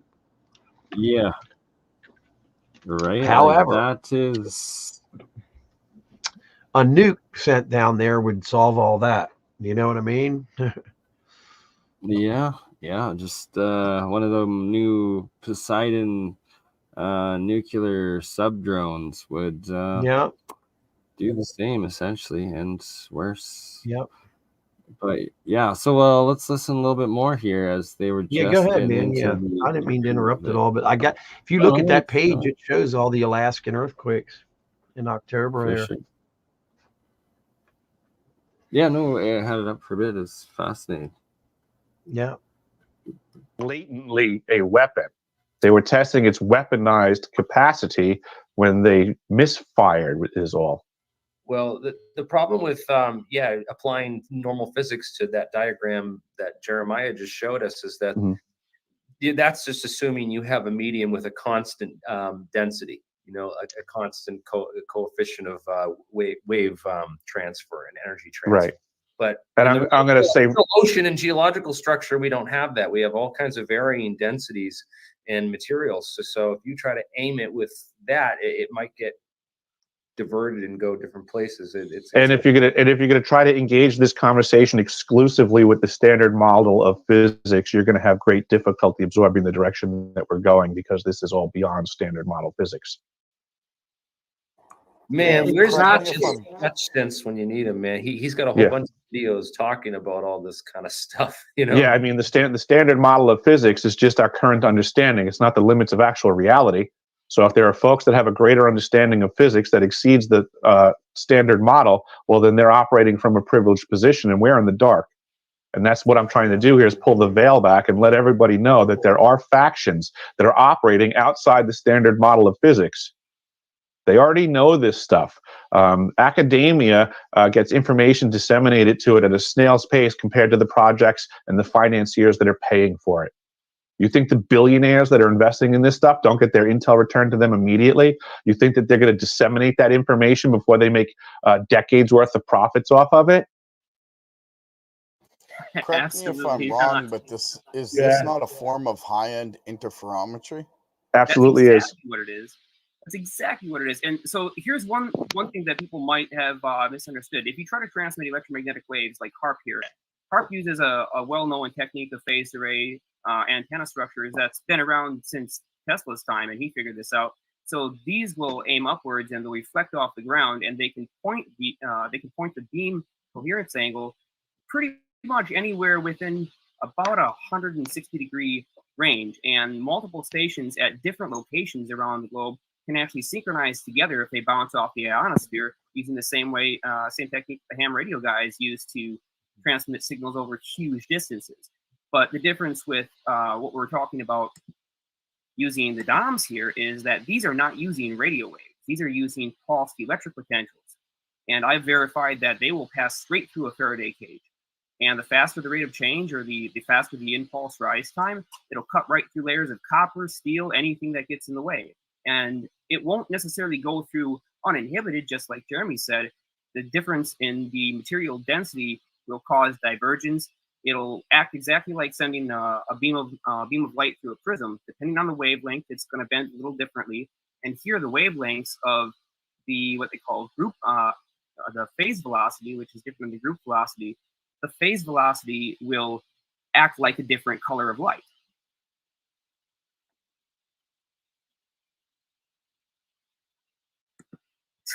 Sorry if that was a bit much, but yeah, I mean, we built these things. We actually did a little experiment and increased the speed of light in an area by using a system of 4 resonant transmitter coils that were just all connected together at the base, and then their tops were freely floating open. So by changing their location to each other, or by changing the phase between them, we were able to create a difference in the divergence angle and the focus, and we could tilt it one way or we could tilt it the other way.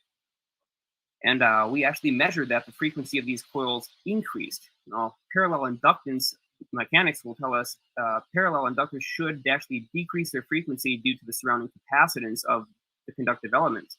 But here we prove that that technology is quite different and that the science is wrong. It's a missing component in our general mathematics, and it has to do with something called the gauge factor, which is generally considered to be symmetrical everywhere. But it turns out if you put an electric field into a volume of space and you put another electric field into that same volume of space at a different angle, it'll actually modify epsilon in that local space, and it will change the speed of light. So you get this thing that Bearden called an energy bottle. If you look up the gentleman that I mentioned before we went on air, Lloyd Berkner, to add to his interesting history, he was the forefather of the understanding, measurement, and manipulation of the ionosphere with electromagnetic waves. And in all your research in doing this, you've also stumbled across something else that's truly fascinating, and this was the voice-to-skull technology. Mm-hmm. And from the sound of your last interview, you've become quite well educated on it. Yeah, it's just there's a lot of information available out there. There are patents on it. There are people suffering from it. The Department of Defense has issued protocols for their personnel to report what they're referring to as Havana syndrome symptoms, and this stuff is very real. It's straight out of, like, science fiction novels and stuff, and it sounds horrible. But this is the state of the world that we are in right now, that there are many factions at war with each other that have this technology, and they are certainly trying to manipulate the thought processes of the masses. And the way that this basically works is that they have the ability to insert into an individual's head in mass, meaning they can do this simultaneously to many individuals at once. And with that access, they can just start saying whatever they want in that individual's own voice.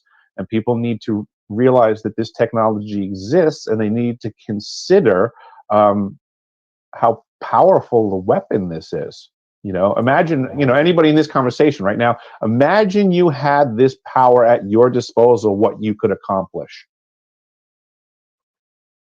Could already want to start basically building and some tests. Yeah. Project Bluebeam. But as Eric showed, Project Greenbeam, in fact, from South Project Godbeam. Right. If I'm not mistaken, Jeremy, you do tile work as a professional. I did for a long time. Yeah, it was okay. Now imagine if you had this technology at your disposal. Wouldn't it be a lot easier for you to bring in tile clients and jobs if every single night they went to bed and you just started pumping into their head, Jeremy does the best tile work. Jeremy does the. Wouldn't your phone be ringing off the hook with clientele? I don't know about that. I mean, I'd have to beam into all my competitors' heads that like some bad information or something. But either way, but I'm just saying, like, playing devil's advocate here, if you had this technology available, think of what you could accomplish. And I'm just suggesting this is already going on right now. Oh, absolutely. Here in 2020, after the whole Havana syndrome thing came out, somebody actually released a patent on how to automatically identify who might be targeted by using remote sensing systems. And they give the full diagrams of exactly how they propose that this should be built and can work. Yeah, there are corporations. There are articles on the internet as we speak about corporations discussing that they're going to get started on research and development on the ability to pump commercials into your brain while you're sleeping. Which is totally sick.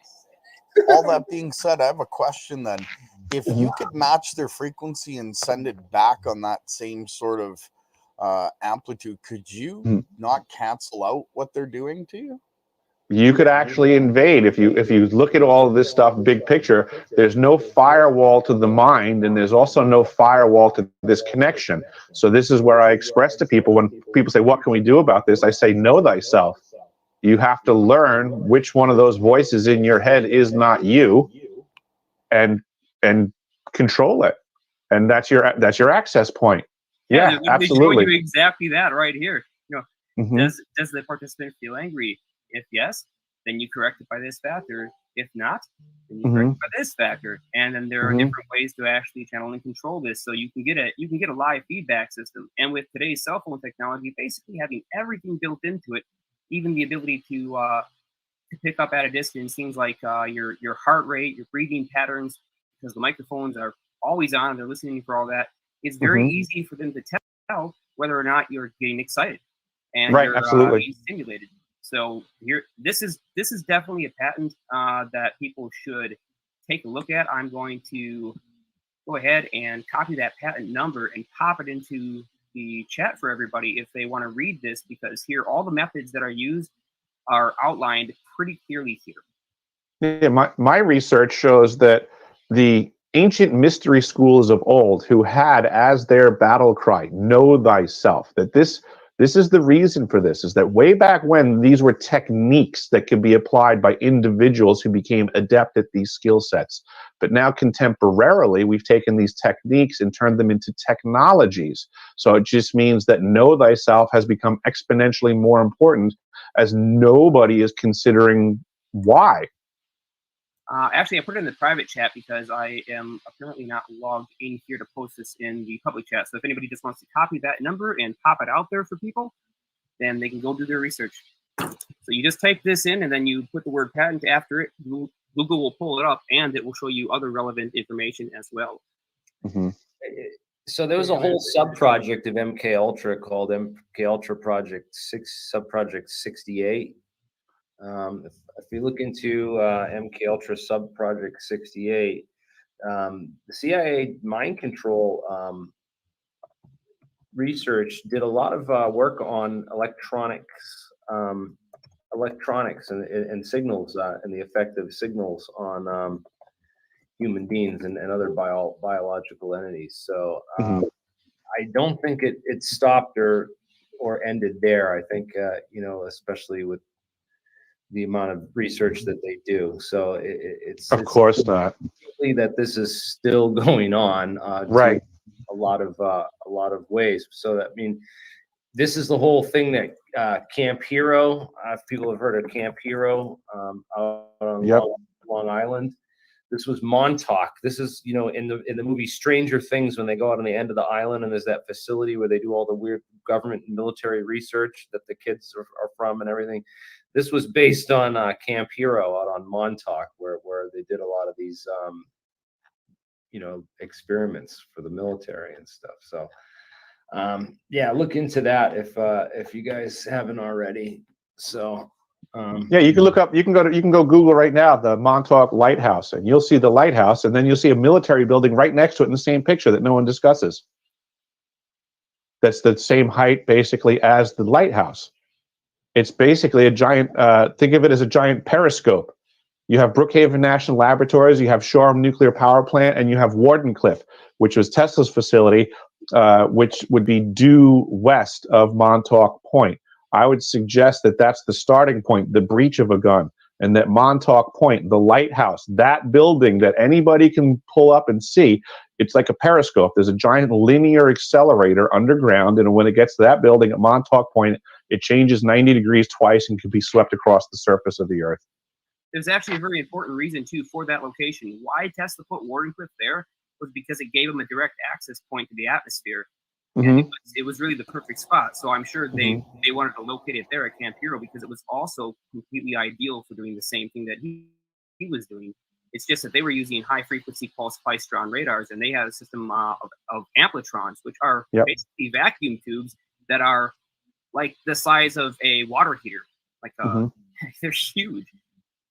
And they had several of these things inside the facility with 4 million watts of power being pumped in just to run the damn transmitter. Just as a side note of interestingness, George Washington's first act of the president as president of the United States was to go out to Montauk Point and commission a lighthouse. Oh, that's funny. Really? Yeah. You want to talk about JFK's last meeting that he never made it to as well? Absolutely, yeah. This is what I was just talking about, Lloyd Berkner and the ionospheric measurements and understandings. So there's a character by the name of Lloyd Berkner who went down to Antarctica with Admiral Byrd on his first mission. Or all of the missions, maybe. It's just I'm slipping right now. But Berkner was part of Byrd's expedition, and on the day that Kennedy got shot, Kennedy was on his way to go speak to Lloyd Berkner, and they were supposed to be divulging some of the biggest, newest, greatest secrets in the history of the world. The speech that the president wrote that day, which most presidential speeches are available to the public, that one's missing. No one's allowed to know what he was going to say that day when he went to go see Lloyd Berkner. The building that Kennedy was shot in was owned by Byrd's cousin, also by the name of Byrd, who had funded all of the Antarctic expeditions.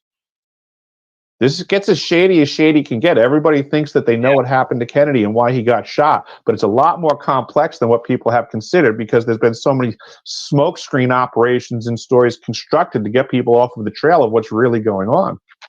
Yeah, well, also David Harold Byrd, who is, the nephew of Admiral Byrd, right? David Harold Byrd is one of the founders who set up the Civil Air Patrol. Now, excellent. So that's where David Ferry worked. He's the one who introduced Oswald to the CIA and approved the Civil Air Patrol to the CIA. Now, three people from the Civil Air Patrol over there would wind up working at Sugi Air Force Base. Okay, at Sugi Air Force Base was of course, the center for the U-2's Operation Oxcart U-2 spy program, right? All those U-2 flights over the Soviet Union were launched out of Japan at Sugi Air Force Base, and that's where Oswald was stationed as a Marine after he joined the Marines. And not only was he there, but he was there with. All right, I'm gonna pause that one right there. This being from 3 months ago. My apologies. With Eric Hecker, myself, Jeremy Reese, Jeremiah, Gerald, WPG, Enlightened for Truth. One epic episode. It will be played in full in the 24-hour stream that is coming up on New Year's Eve and New Year's Day. I guess it will be a little bit of both. Next up, and to finish this off here, because it's 2:22 a.m. as I looked at the clock there. I'm gonna play this Terry Carter app. This is the Brucey bonus of the night. Not my own work, but it's just absolutely amazing. It's a story about the Aztec gold, Montezuma's treasure, the Paiute Indians, and the Mormon settlers making a deal and getting some of that gold. Cool. Yeah, it's quite fascinating, and I suspect there might be similar places like that around the Rocky Mountains where I live, and it's just nuts how much hidden history there is. Hey, shout out Hans Dietrich. Much love, brother Hans. Hans, we will be doing another episode very soon. Maybe tomorrow. I'll see.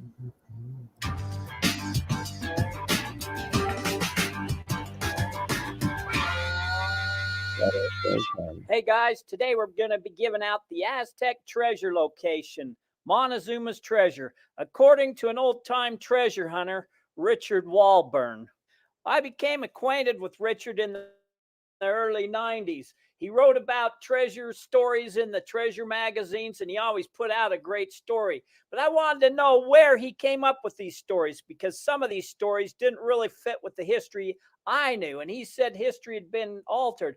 Well, what he did was he developed a treasure locating device that he called NERS, Natural Earth Rejection Syndrome. And he said what would happen was that if you took a treasure that came from, say, Mexico and dropped it off in Utah, buried it in the ground, because it didn't come from that area, the Earth tried to reject it with a magnetic field, and he was able to pick up that magnetic field with his equipment.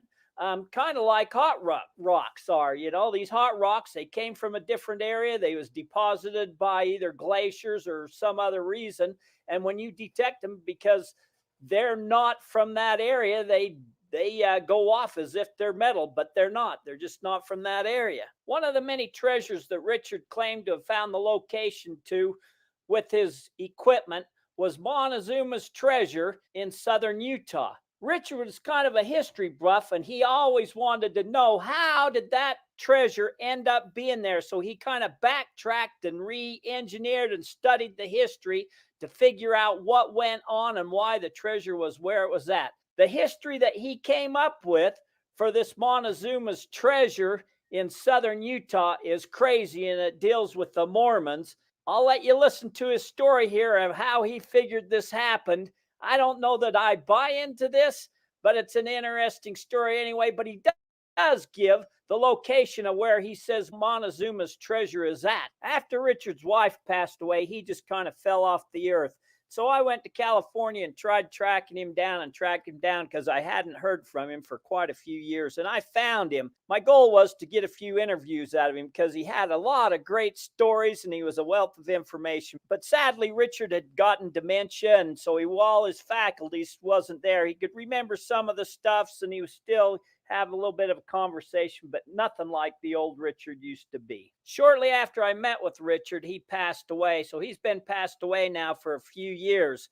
But over the course from the 90s up until he kind of disappeared off the face of the earth, he wrote me all kinds of letters with all kinds of great stories and information. So from time to time, I'll be sharing some of them. So anyways, with that said, we'll dive into this video and hear his story, but let me know what you think.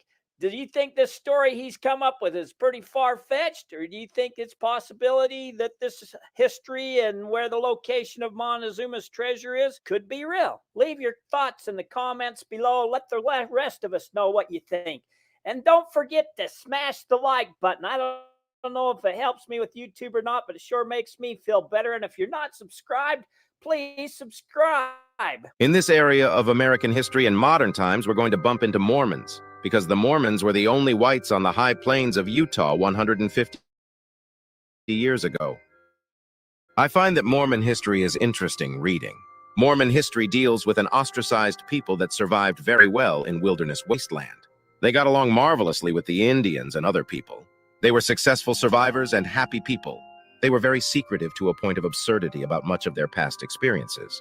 Let's jump in and see what we can learn about the Aztec depository from one Mormon's secret experience. I will exclude the Lost Roads mine from this discussion, as I can't prove that it is any way related to this Aztec temple, although pure logic dictates that it does. All of the available Gale Rhodes books don't shed any light on the Thomas Rhodes mine's issue with the Aztec depository either. I will take a knife and cut one small sliver of history from the Mormon culture and select the man that knew about the Aztec depository and where it was located. He may be the only white man that knew of the Aztec depository, but I suspect that Thomas Rhodes knew about it too. But this is another tangent, as I can't prove that these two men were involved at the same time and at the same place. Although that information may be true, but secreted somewhere away from my eyes. Mormon secrets are guarded well, I am told. Thomas Rhodes was particularly secretive, as Mormon lives depended on his secrecy. Mormons carried secrets to their death, but they left clues by just living life itself. I really feel that the gold for the Mormon coinage in 1850, as well as the wealth of the early Mormon church, came from the Aztec depository. I can't prove this yet, therefore I'll just let this possibility hang loose. There are others that believe this possibility too, but their vision has the Aztec depository in the Uinta Mountains of Utah. This is not where the Aztec depository rests. Also, I might add that Thomas Rhodes was believed to have gotten the secret gold of the Utes in the Uinta Mountains. But no one has proven that to be a fact either. We know the Mormons got the Utes' sacred gold somewhere, and this is the only Ute sacred gold that I know of personally, and this is the Aztec depository or the new temple of Quetzalcoatl, possible ancestors of the Ute Indians. There is the legend of Kareshin-Ob too, and that is in the Uinta Mountain area. I don't think the two names are one and the same place, but perhaps so. I'm just not positive about this possible fact yet. Now back to John Lee's story. History will call John Doyle Lee a murderer, renegade, and a charlatan of the Mormon people. What a strange epitaph for a Mormon that single-handedly established 2 Southern Plains Mormon cities successfully. He provided these cities with trade gold and protected these cities from danger. He was well loved by these people. He obviously was a godsend to them. What could have caused him to risk his reputation with these people and the Mormon Church and put them under the United States government scrutiny? John Lee had no other choice in his actions, and he had plenty of support for his decision. Here is the untold story of John Doyle Lee. It perhaps is secret information in the Mormon files, too. If you read The Life of John Doyle Lee by Juanita Brooks, you will see what a very fine man John Lee was and the seemingly impossible accomplishments he was able to accomplish. We would all look better in this life with the early reputation of John Lee. The Mormons would not have survived if it had not been for the bond between the Ute Indians and the Mormons. The Mormons gave the Utes food from their harvests, and the Utes gave them land to live on in peace, plus all of the gold that they needed for their church and coinage. This was a good relationship, and it lasted for years peacefully. The Indians had never known a relationship like this with any white men anywhere. Because of the food share that the Utes received from the Mormons plus the Brotherhood, eventually the Utes allowed Thomas Rhodes and later Caleb Rhodes secretly to take all of the gold that they wanted for their early Mormon coinage in 1850. These secret coffers of the Utes still remain secret, and some of these sources are said to be in the Uinta Mountains. I don't know this to be true. It is true that the Uinta Mountains housed a Spanish mining galleria there from the artifacts that have been found over the years. There was plenty of gold mined there by the Spanish occupation of Ute lands. But the Aztec depository was present long before these events took place in Utah history. The same trust was given to John Lee by the Utes as given to Thomas Rhodes. This is why the Mormon citizens always thought John Lee had a rich mine. What could have possibly explained where all of the gold came from? Lee could not tell them the truth, nor could Thomas Rhodes. Unfortunately, some debts do become due in time. This was the downfall of John Lee. A twist of fate that should never have occurred happened in I just have to pause and interject with this crucial piece of in character in Utah and Mormon history of John Lee, and ponder, is that why John Levi out of Utah calls himself John Levi? John Lee? I don't know. In 1857. The situation was a catch-22, and John Lee just fell into the snare of it. Since the 1520s, all of the Indians in this area had known about the Aztec depository. After all, some of these Indians were Aztec descendants. They had guarded the depository for over 300 years when they met and befriended John Lee. John Lee was entrusted with the protection of the Aztec depository, I think, for the gold that he was given out of the Aztec depository. The Aztec depository was given to John Lee's protection. He alone was So there you go. The question, who is John Lee? John Lee is the Mormon that the Utes, the Paiutes, trusted with the gold depository. and they put it all on him. And yeah, it's the story that's about to come up is a little bit dark. Viewer discretion advised as we continue it. Who knows if this is actual history or not, but fascinating story and worth an exploration of the site and just further research into this. Responsible for it, and he alone would pay if an Indian trust was broken. The safety of the depository was his direct responsibility as the only white man that history to me dictates that Lee has seen the Aztec depository. Everything went fine for John Lee for many years until September 1857. A very large wagon train of 140 emigrants was passing near the cliffs of the depository. The Utes, I feel, called a secret meeting and told John Lee that some of the members of the wagon train were seen in the sacred Quetzalcoatl Temple Canyon. John Lee was speechless because he knew it was his responsibility to guard the depository for the kindness given to him by the Utes. Without this, the Mormons would not have been allowed to settle here. John Lee frantically said, "Perhaps they went into the canyon to pick up pretty rocks." The Paiutes were outraged at Lee's response. Whatever the reason, they shouted, "The temple has been violated." John said, "What must I do to engender peace again with you?"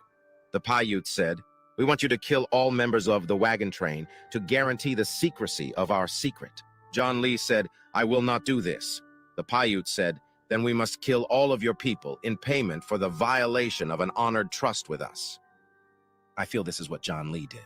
John Lee looked at the 140 lives of the emigrant strangers as a better choice than seeing God-fearing Mormons die with no knowledge of why their lives had been taken. John Lee seeing the death of his own people would have been too hard for John Lee to bear.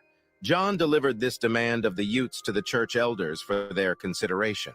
The elders agreed to follow out the Utes' demands to the letter. According to the rest of the world, looking back on John Lee today, this is probably where the Mormons made one of their biggest mistakes. How can a man of God justify who dies needlessly and mercilessly regardless of pressure? Yet, whatever the decision, it would have been a bloodbath one way or the other anyway, one might say. So in my opinion, September 7th, 1857, a large group of Mormons disguised as Indians murdered 140 emigrants, except 17 children, in the honor of Quetzalcoatl and the fire god attribute. Blood is still flowing over that Aztec gold after 327 years of history, since the Aztec gold was cached. Today, 475 years after the Aztec gold was cached, I am not certain how much gold remains in the Aztec depository. This fortune was given to trusted Mormons for their coinage and their church needs by the Utes. Did the Mormons use 25 tons of this priceless temple plate? An agrarian people living in an area where hardly rocks would grow would not be expected to have a great wealth in gold. Yet when this golden truth of gold was learned, and partially because polygamy, the U.S. government wanted to punt the Mormons out of this area by opening up this area to noble metal mining. John Lee fled the Mormon cities knowing that his life would be sacrificed for the debt that he paid in exchange for his people's safety. He alone would carry this secret and the burden of responsibility to his death to keep his promise with the Utes. In March 1877, 20 years after the massacre, John Lee would be executed for these murders and the secret of this terrible affair, the Aztec depository, would be safe forever. The backup historical proof for this discovery took years of research work. I feel this is exactly what happened, though history made Lee out to be a monster. Still searchers search for the legendary lost John Lee mine. There isn't any mine. There never was any mine. Yet John Lee probably said there was a mine to disguise and dilute the real place the gold had come from. It was a reasonable thing to tell. So that right there, there is a legendary search or like tales of people looking for this John Lee mine, and that there was no mine there. In fact, it's this location that he's about to share, which looks like a giant mountain temple that, well, who knows? Maybe there's still a whole bunch of gold. Curious people without betraying a trust. In this new understanding, John Lee was truly a hero to his people, as I see it, whether or not I personally agree with his choice to murder those 140 people. The Quetzalcoatl Temple. I know that there will be some people that will disagree with my opinion. I have read that secretly at least one other man has actually physically found the Aztec depository within the last few years. Although this forum's post, of course, didn't suggest where he had found the depository except north of St. George. Now we know where the area is that this man found his Aztec gold. It has to be within the area of the Aztec Quetzalcoatl Temple. This new posted Aztec gold find pleases me to hear. Actually, in all honesty, this collection really belongs to Mexico City, I feel, as this is where the artifacts came from. Whatever occurs, these priceless temple plates should now glitter in the light of day, I feel. People can appreciate this art and learn from it. I will tell you all that I personally know about the Aztec Temple of Quetzalcoatl. I have wanted to tell somebody about this for years, but darn it, no one showed up. What an experience the moment of discovery is. I felt an energy that I cannot describe, and I was the only one there. I had no idea what I had found.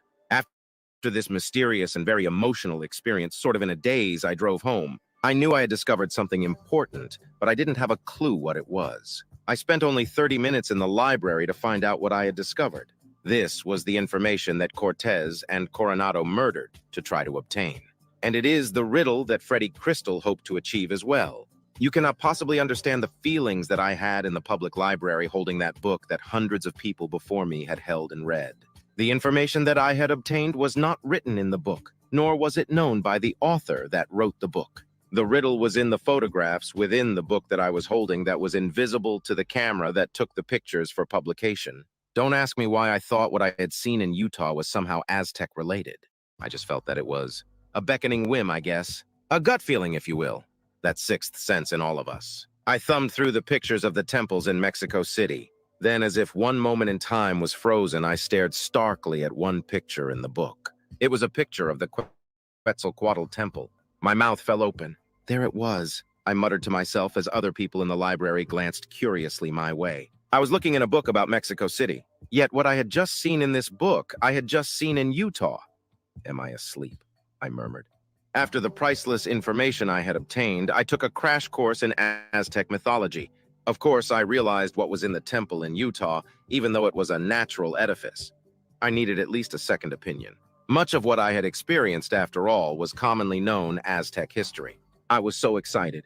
I wrote hundreds of people. I wrote to historians, archaeologists, and movie producers. With sore fingers from writing, I waited for responses. There were no responses. In many ways, this field of interest seems to be a one-way battle. Down.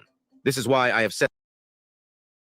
Just pausing it for a little bit of context. The story being told is that of, oh my goodness, and then I brain fart right when I'm supposed to say it.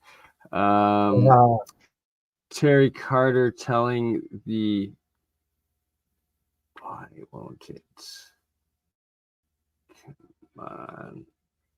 Oops. I believe Alex. The poor chap has since passed, but he's telling the story of his life where when he first figured this out, and I guess claims to have actually gone up and visited it. So we'll let it play out. Mormons got a lot of mystery going on. They really do. Like, yeah. I want to see. I would love to see that are Mormons. What's that? I would love to see the tablets because I guarantee they're probably like identical to like the Crespi collection and stuff like that, right? Yeah, it's very possible that the guy, what's the guy's name that founded the Mormon religion? Gosh, I just went through this the other night with my cousin. No. It's very possible that the person he had came upon was a tall white ET. It's possible. It's possible. They were saying either Jesus Christ or a tall white. The guy that founded the religion. I can never remember his name. It's very possible he came across an ET that looked humanoid. It's a really interesting story. And that's what fascinates me. That founded it, or a different guy? Is he the tablet? It's Joseph Smith, isn't it? Or was it the other? Was there another name? Yeah, I think he's the guy that did the tablets, but then he like co-founded with another guy, maybe. Yeah, the other guy's the one that came across the being, the person, that entity of light or something like that, and what he described to me is exactly what Charles Hall used to describe as like a tall white ET. It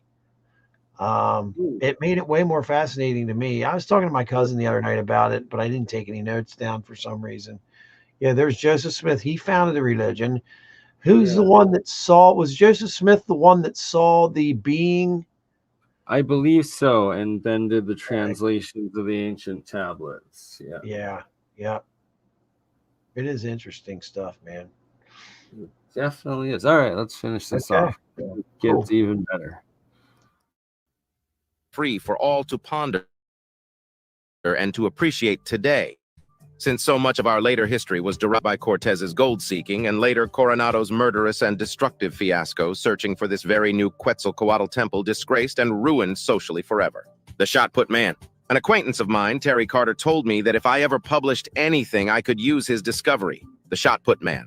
My acquaintance named this sandstone art the shot put man. The shot put man is a name that was given to this find by Terry Carter near the new Quetzalcoatl temple. This figure is fashioned from sandstone and is shallower than the... Shout out to Terry Carter actually finding this Egyptian figurine looking carving in, I believe, the Utah Canyon. Surrounding sandstone surface. This figure may be the only proof of the Aztec temple of Quetzalcoatl other than the Quetzalcoatl temple's depiction of the sun flame with the attribute of the occult seven cross interjected with Aztec mythology itself. The figure is of a muscular man with one hand appearing to be a ball or globe. The head of this figure is a cross, not a human head. This was confusing for a while until I got the association of the flame god attribute of Quetzalcoatl in the seven cross temple example picture number 8. My understanding of this means that the occult meaning of Quetzalcoatl mean a cross also. If so, then the seventh chakras, or head of this muscle man, is god or temple symbolized as a physical cross. The Aztec have cleverly depicted this meaning as cross. And the seventh cross is the sun flame symbol of Quetzalcoatl, isn't it? So the Aztec figure, the shot put man in sand, has told us we have found the new temple of Quetzalcoatl. And the new temple of Quetzalcoatl happens to be the attribute of the Temple of Seven, which physically is the seventh of seven mountains, and the Quetzalcoatl temple is in the symbol of the sun flame.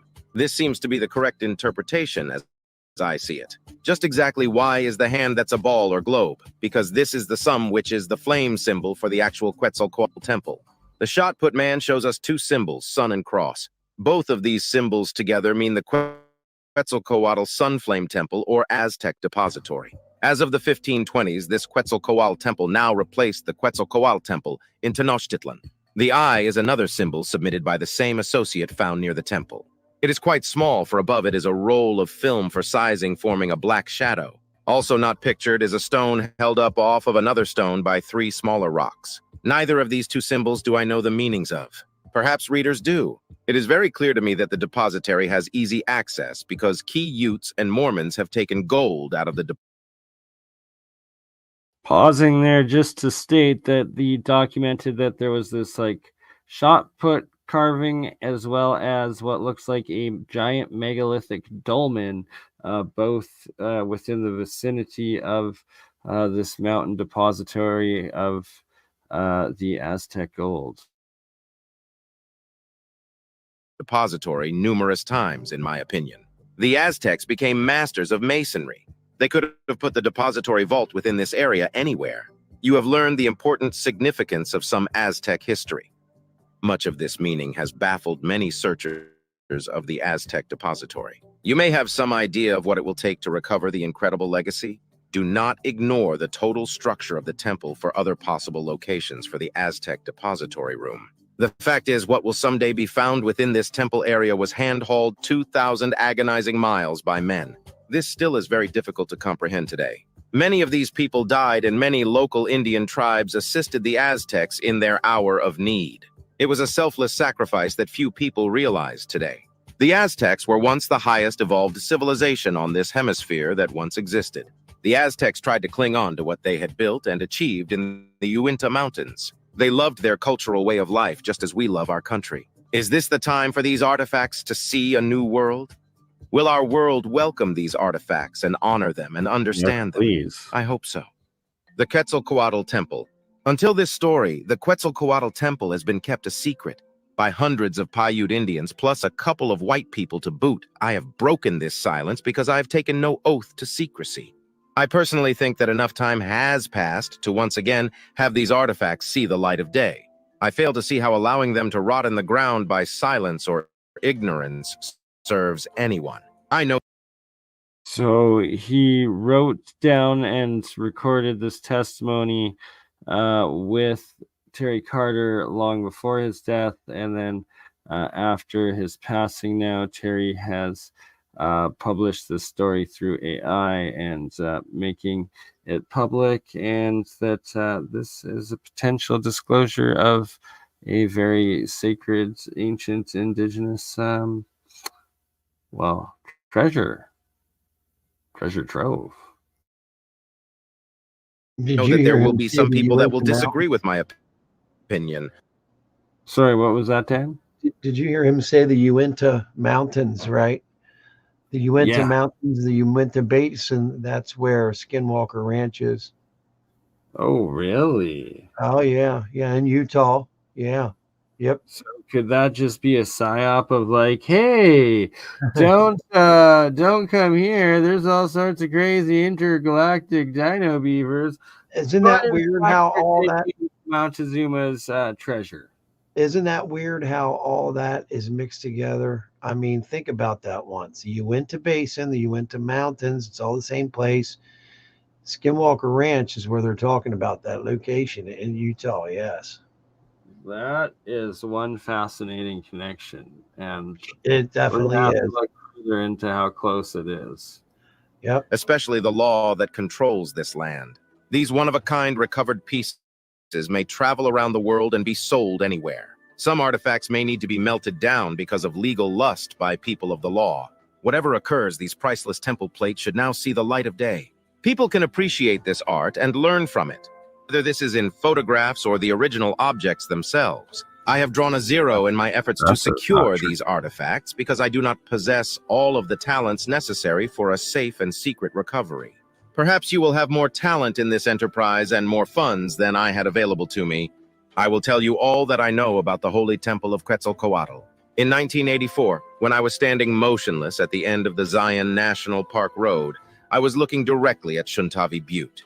I was speechless and awestruck in a starstruck daze. What an experience the moment of discovery is. I felt an energy that I cannot describe, and I was the only one there. This was the information that Cortez killed to try to obtain, and the riddle that Freddie Crystal hoped to achieve. Don't ask me why I thought what I had seen in Utah was somehow Aztec related. I just felt that it was. This is why I am setting the record straight. By the ranger station in Kolob Canyon, there is a road that goes only 5 miles. This road dead ends at a circle overlooking a steep 600-foot canyon and the Aztec depository beyond, Shuntavi Butte.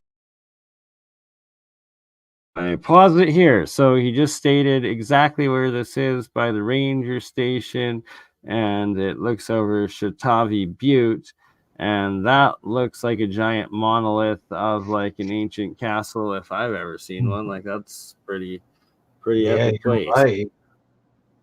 You are right about that. Like that is something else, and that's why I give this story credence, because well, look at that place. It looks like Indiana Jones might have been or should be filmed there, but actually make it public. I believe years ago there were giants on the earth. I mean giants, and I think they had machinery and stuff like that. I think some of the stuff we see is actually carved, that they were taking gold, maybe. I don't know, elements out of the earth, and were taking them wherever they were going. And just like we do what we're doing right now with placer mining up around where you live, they placer mine, which means they dig the ground up and pull little tiny specks of gold out. They were probably pulling big pieces of gold out. They're giants. You know, it's a theory that's been put out there, and if you look at the theory, it is pretty remarkable what's being said. And it's possible. And shout out David Diggs has shown like a lot of potential evidence for that, as well as Hans Dietrich in the live chat. Shout out Hans, brother. Looking forward to our next episodes. I just find it hard to believe that wind and water did all that erosion like that. You know, it looks to me like Yeah, it was hard. You know what I mean? or ice. You look It's at it, impossible. you're like, no way, right? I fully agree. It's ridiculous. You know, and if you say it in the wrong place, people will criticize you. To me, I don't care. I check it out. I check out everything. You know me. Absolutely. That's the only way to do it, and not confine yourself to the lies that are indoctrinated upon us in our society. You've got to have a crazy open mind, right? You really have to have an open mind. You got to remember something. People think that ETs would not get much bigger than us. Well, look at an ant and look at us. Okay, we're on the same planet, right? We're giants compared to them. I mean, we're look at a whale and look at one of us. I mean, there could be ETs that are massive.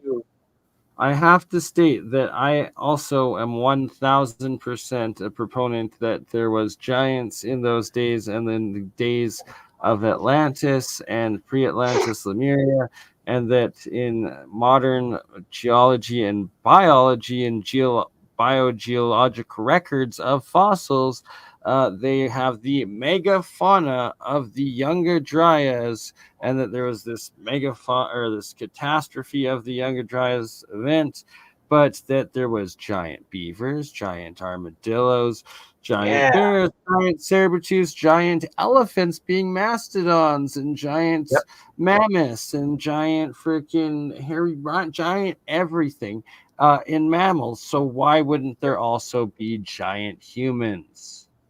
There were giant trees that kept everything alive because you need oxygen. There was giant And we can dinosaurs. see the remnants of those giant trees in California. There was giant everything. Yeah, right, Hans? Maybe it was a different spin back there, or a possibility of that combined with a different color or state of sun. And are we, as Nassim Haramein states, a white dwarf now, and that 2001 was the first sun cycle of the magnetic pole shift not switching in its 11-year cycle of the sunspot cycle, and then 2012 being the second year that it didn't do a pole shift, and instead of doing the pole shift, it actually just pulsed some more and looked like it grew a little bit. And now this is the end of 2023 with what we have 2 days left in 2023, and I have not heard or seen anybody, especially NASA or any other space agency or just source anywhere, show or speak of or document the sun doing a magnetic pole flip again, another 11 years. So it'll be interesting see if it starts pulsing even more, and if it grows a little bit more, and if it turns a little bit whiter, as everybody's now saying. It seems like it's a white star, not a yellow star, and are the actual prophecies of the all shamanistic, tribalistic, as well as the Hopi and the rest. Oh, the Hopi Indians are so smart, dude. They know everything. Yeah, and the ages of the sun, and that we are actually, the Mayan calendar is actually bang on, and we're now transitioning into a white pulsar sun state. And Bernie, somewhere up near where you live at is there's a creature up there. Some may call it Sasquatch. The one guy that has the best channel, it's called How to Hunt, is what his channel is called on YouTube. He has 100,000 people, 200,000 people that watch his show every couple days. He does a show, and he reads Bigfoot stories that come in and stuff like that. And he's seen it like 10 times. He claims it looks a lot like a man, and he says you could never shoot this thing. He explains it, and he's very serious. I'll put his channel up in the thing here. He's right up from where you're at, man. And he's a hunter. He's a guide, and he's older than me. But there's something out there that's large right now. But here's something very interesting. We are starting to decline, human beings, as far as our height average. It used to be human beings' height average was 6 feet tall. We are back to about 5'9", I think they said this year. We're starting to shrink humans more now. Could that be because we're less oxygen? Maybe. There could be a number of factors involved there. But humans are, for the first time in a long time, declining in height and size. I thought that was interesting, but as far as giants go, I do believe there are, I call them the stealth ninjas of the forest, man. There's something out there that's much smarter than a human being. Right, and there could be several different species of hominids still remaining, and potentially some giant ones that are more like cannibalistic or we went one way, they went another way with their paths when we split apart. And when you see the cannibalistic types, the Smoky Mountains, if you look up the Smoky Mountains, I think of Tennessee and stuff like that, the stories that of people that have seen these things down there, there's whole families of them down there, it'll scare the crap out of you. They're there, and the police know they're there, the park rangers know they're there. There's $500-600 million worth of business to be lost a year if they would all of a sudden say, hey, there's these creatures live down there, they're between 7 and 8 feet tall. So what they do is they say there's these homeless people live down there that killed bear and deer and wrap the skins around their body, and it can make it look like there's some kind of giant or something like that. Yeah, that's what park rangers will say. It's crazy. We've got troglodyte people. Wow, I haven't heard of a troglodyte in a long time. Have you ever heard of an Edomite? An Edomite is definitely man, not an Adamite. very large. That was An like Edomite, a man. not an Adamite. Is that like Edomite? I think is the name. If you gigantus or something that like well, supposedly let's put it this way. I think that's what Bigfoot might be, but much hairier. These things are not as hairy as the Sasquatch would be that's reported, but an Edomite is more man-like, but their arms are longer, their legs are longer, and these things are like 7.5, 8 feet tall consistently. People have seen them all over the place. I know a guy that saw one, and he swore by it. And when we started talking about Edomites, he said, that's what I saw. And the name comes from the Bible, I think. But there could be different ones split off, like you had stated. There could be, for instance, what the Bible would call an abominable snowman, okay, or a Yeti, if you will. They all could be similar species. We may have branched off from Sasquatch. That's what's so interesting. They have to be much smarter than us. They have to be to avoid us. Or they have some type of magical powers. When I say magical powers, you watch the movie Predator. The movie Predator, there are people out there that claim they have seen that type of phenomenon when they were encountered Bigfoot. The thing had turned into what they thought was a predator, like the mirroring, the camouflaging and stuff like that. Not the actual creature, but they said that's what they saw. This thing just mirrored off and it looked like a tree there, and then they just lost it. They couldn't see it anymore. What if that's what it can do? I mean, it sounds amazing, but anything's possible, man. When you showed that video the other morning of the sun coming up, when you watch that sun come up, that makes you realize that anything's possible, A giant ball just coming up and keeping the world going. I mean, anything is possible, bro. When you look at that, and think, oh my God, that's what keeps us alive. That's what feeds us, everything. And I watched that. It was a good video. That was a cool video you did. I appreciated that, man. It looks nice. Do you live right up around that area? Bernie, were you filming that? I'm freezing. Hold on. Oh, okay. It was CFCN Park or CFCN News and Television Station. Yeah, you had that big tower. That big tower was there where you ran CFCN stuff. It Tower, looked like a nice area, is what I was saying. It looks like a really cool area. Oh, it's a heck of an epic lookout. I'm gonna actually go see if the moon's rising, or maybe it's already risen. For some reason, I thought you lived back in the woods, man. I don't know. No, why. I do travel. Yeah, okay.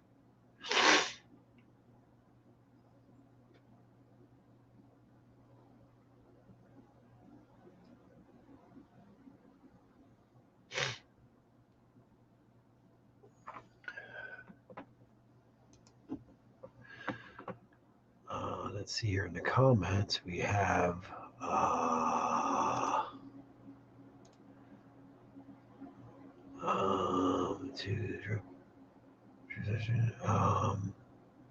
I've been thinking for a while, Gary. With more oxygen, everything would grow larger and have. Yeah, exactly. There's some really incredible videos out about the times where plants were giant, trees were giant. I'm talking trees that went up in the sky several miles. I mean, just these things were huge. And they have proof that they existed. And there's just so much stuff that's been cut out of our history. Who knows, you know? Por favor. You there, Burn?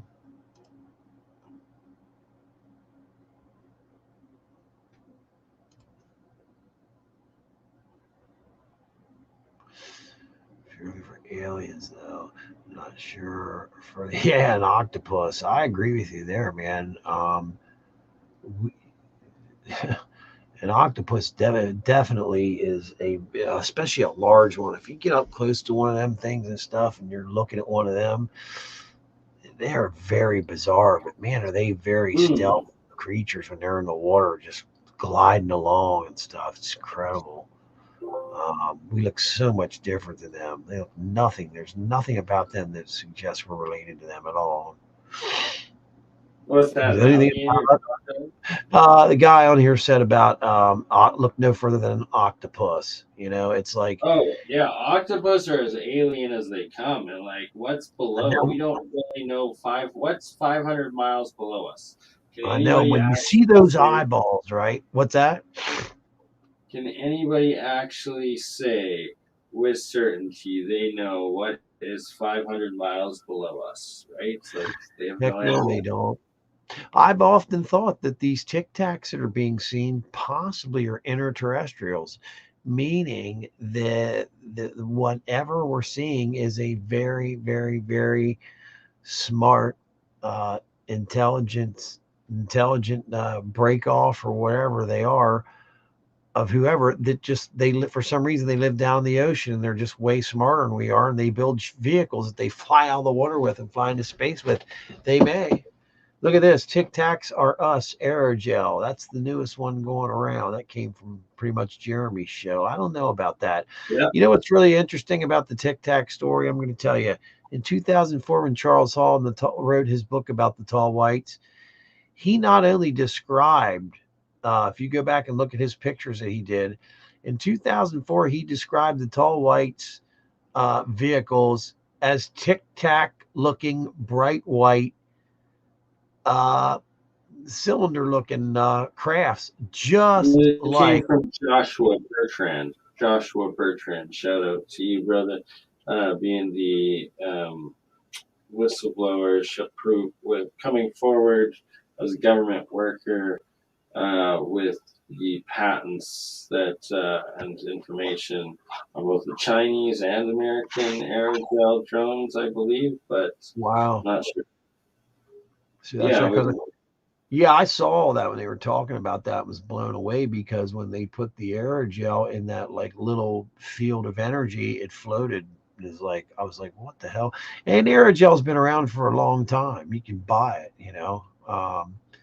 They have the alcohol base and the water base. I know the alcohol base will disintegrate, and it also its tensile strength is completely different than the water base. But yeah, who would have known that aerogel was this big thing that they're messing around with now? And makes sense. Turning aerogel into plasma. Yeah. Right, like into ball lightning, essentially. Yeah. I mean, if that's us, if the Tic Tacs are us, and more than likely they could be us. They could also be ETs, though. Yeah. As I was saying that story about Hall describing those tic, and I was like in 2017 when I first heard about that, and I saw that ship. I said, "Oh my God!" When I saw a drawing of what it looked like, they showed what it looked like on the TV, and then when I saw an artist rendering of it, I was just so blown away. I was like, "Well, that's exactly what Hall was talking about." Charles Hall. It's like, is he telling the truth? Charles Hall was stationed at Indian Springs Air Force Base, 30 miles southeast of southeast of Area 51, and he would be at a place called Dogbone Lake, and that's where these Tic Tacs would be at, supposedly. And there's people that have seen these things flying around, supposedly. I don't know, but he told his story before these things were ever seen. That's what I find interesting. And he was definitely there. I found pictures of him and everything in the 60s back here. That's how long ago he was there. But that don't mean these tall whites are still there. It's a really interesting story, man. It really is. Yeah, and Bob Grainier's story, like his own personal testimony that his dad like called them out one night when he was a kid to like show him something in the sky, and that like sure enough right at that time like these orbs came up and were flying around. And then also shout out to Headley Man BC Craig with his footage of a couple of these plasma orbs on top of the adjacent mountain to the Headley Mine Mountain. And this happened to Bob Grenier too. That guy it's on. It's really super intelligent guy. Yeah, no, that's a separate one. But yeah, you guys were on the other night. You guys were on the other night talking. He had his father took him and his brothers out, and they had sightings of UFOs. Yeah, it's in that episode. He actually talks about. I didn't know that. I just know that he's pretty darn smart. He took that whole Christmas show over and just went off for like 2.5, 3 hours about stuff, and it was like 4 hours. It was epic as heck. Yeah, I mean, he's so smart. I had no clue what he was talking about, man. I try to keep up on some stuff, but it's when Jeremy's sitting there asking him questions because he don't know what's going on, that's bad. You know, that is a really interesting story. I didn't know, and he told it that night. I don't remember hearing him say that. Yeah, it was closer to the start of the stream. I'll rewatch it. It was funny because I was watching it between your channel and Jeremy's channel and trying to talk in both chats, which was funny. I'll have to take a look at that again. I didn't know that he was doing that. That's interesting, man. Certainly is very smart. I wonder if the aliens grabbed a hold of him and pumped his brain full of stuff. You don't know. Who knows? Walter Bosley also has UFO UAP experiences that he's Walter's great. Documented. We're going to be doing some more episodes with Walter coming up in the new year as well. Hopefully Joseph will be Farrell again. I just saw Farrell on The Dark Journalist the other night. It was great. Nice. I need to catch up and watch that one. Friday night, man. Yeah, it's 3:11 a.m. My main computer is glitching out, so I guess we're 2.5 hours in. We will call this a night, but very soon we will be doing the full 24-hour stream, and there'll be a couple panels in between. Solar Marshall, thank you for joining, and I'll send an invite for one of them there with Jeremy and Jeremiah and the crew. We'll talk soon, brother. Have a good one, man. Yep. And wishing everybody happy holidays, Merry Christmas, Happy Hanukkah, Happy Solstice, Happy Eastern Orthodox Christmas, Merry Christmas, Happy New Year, Happy Lunar New Year, and love y'all. You crazy mother. Yeah. It's just Bernie. Hey, Bernie, just like last week, huh? Weekend.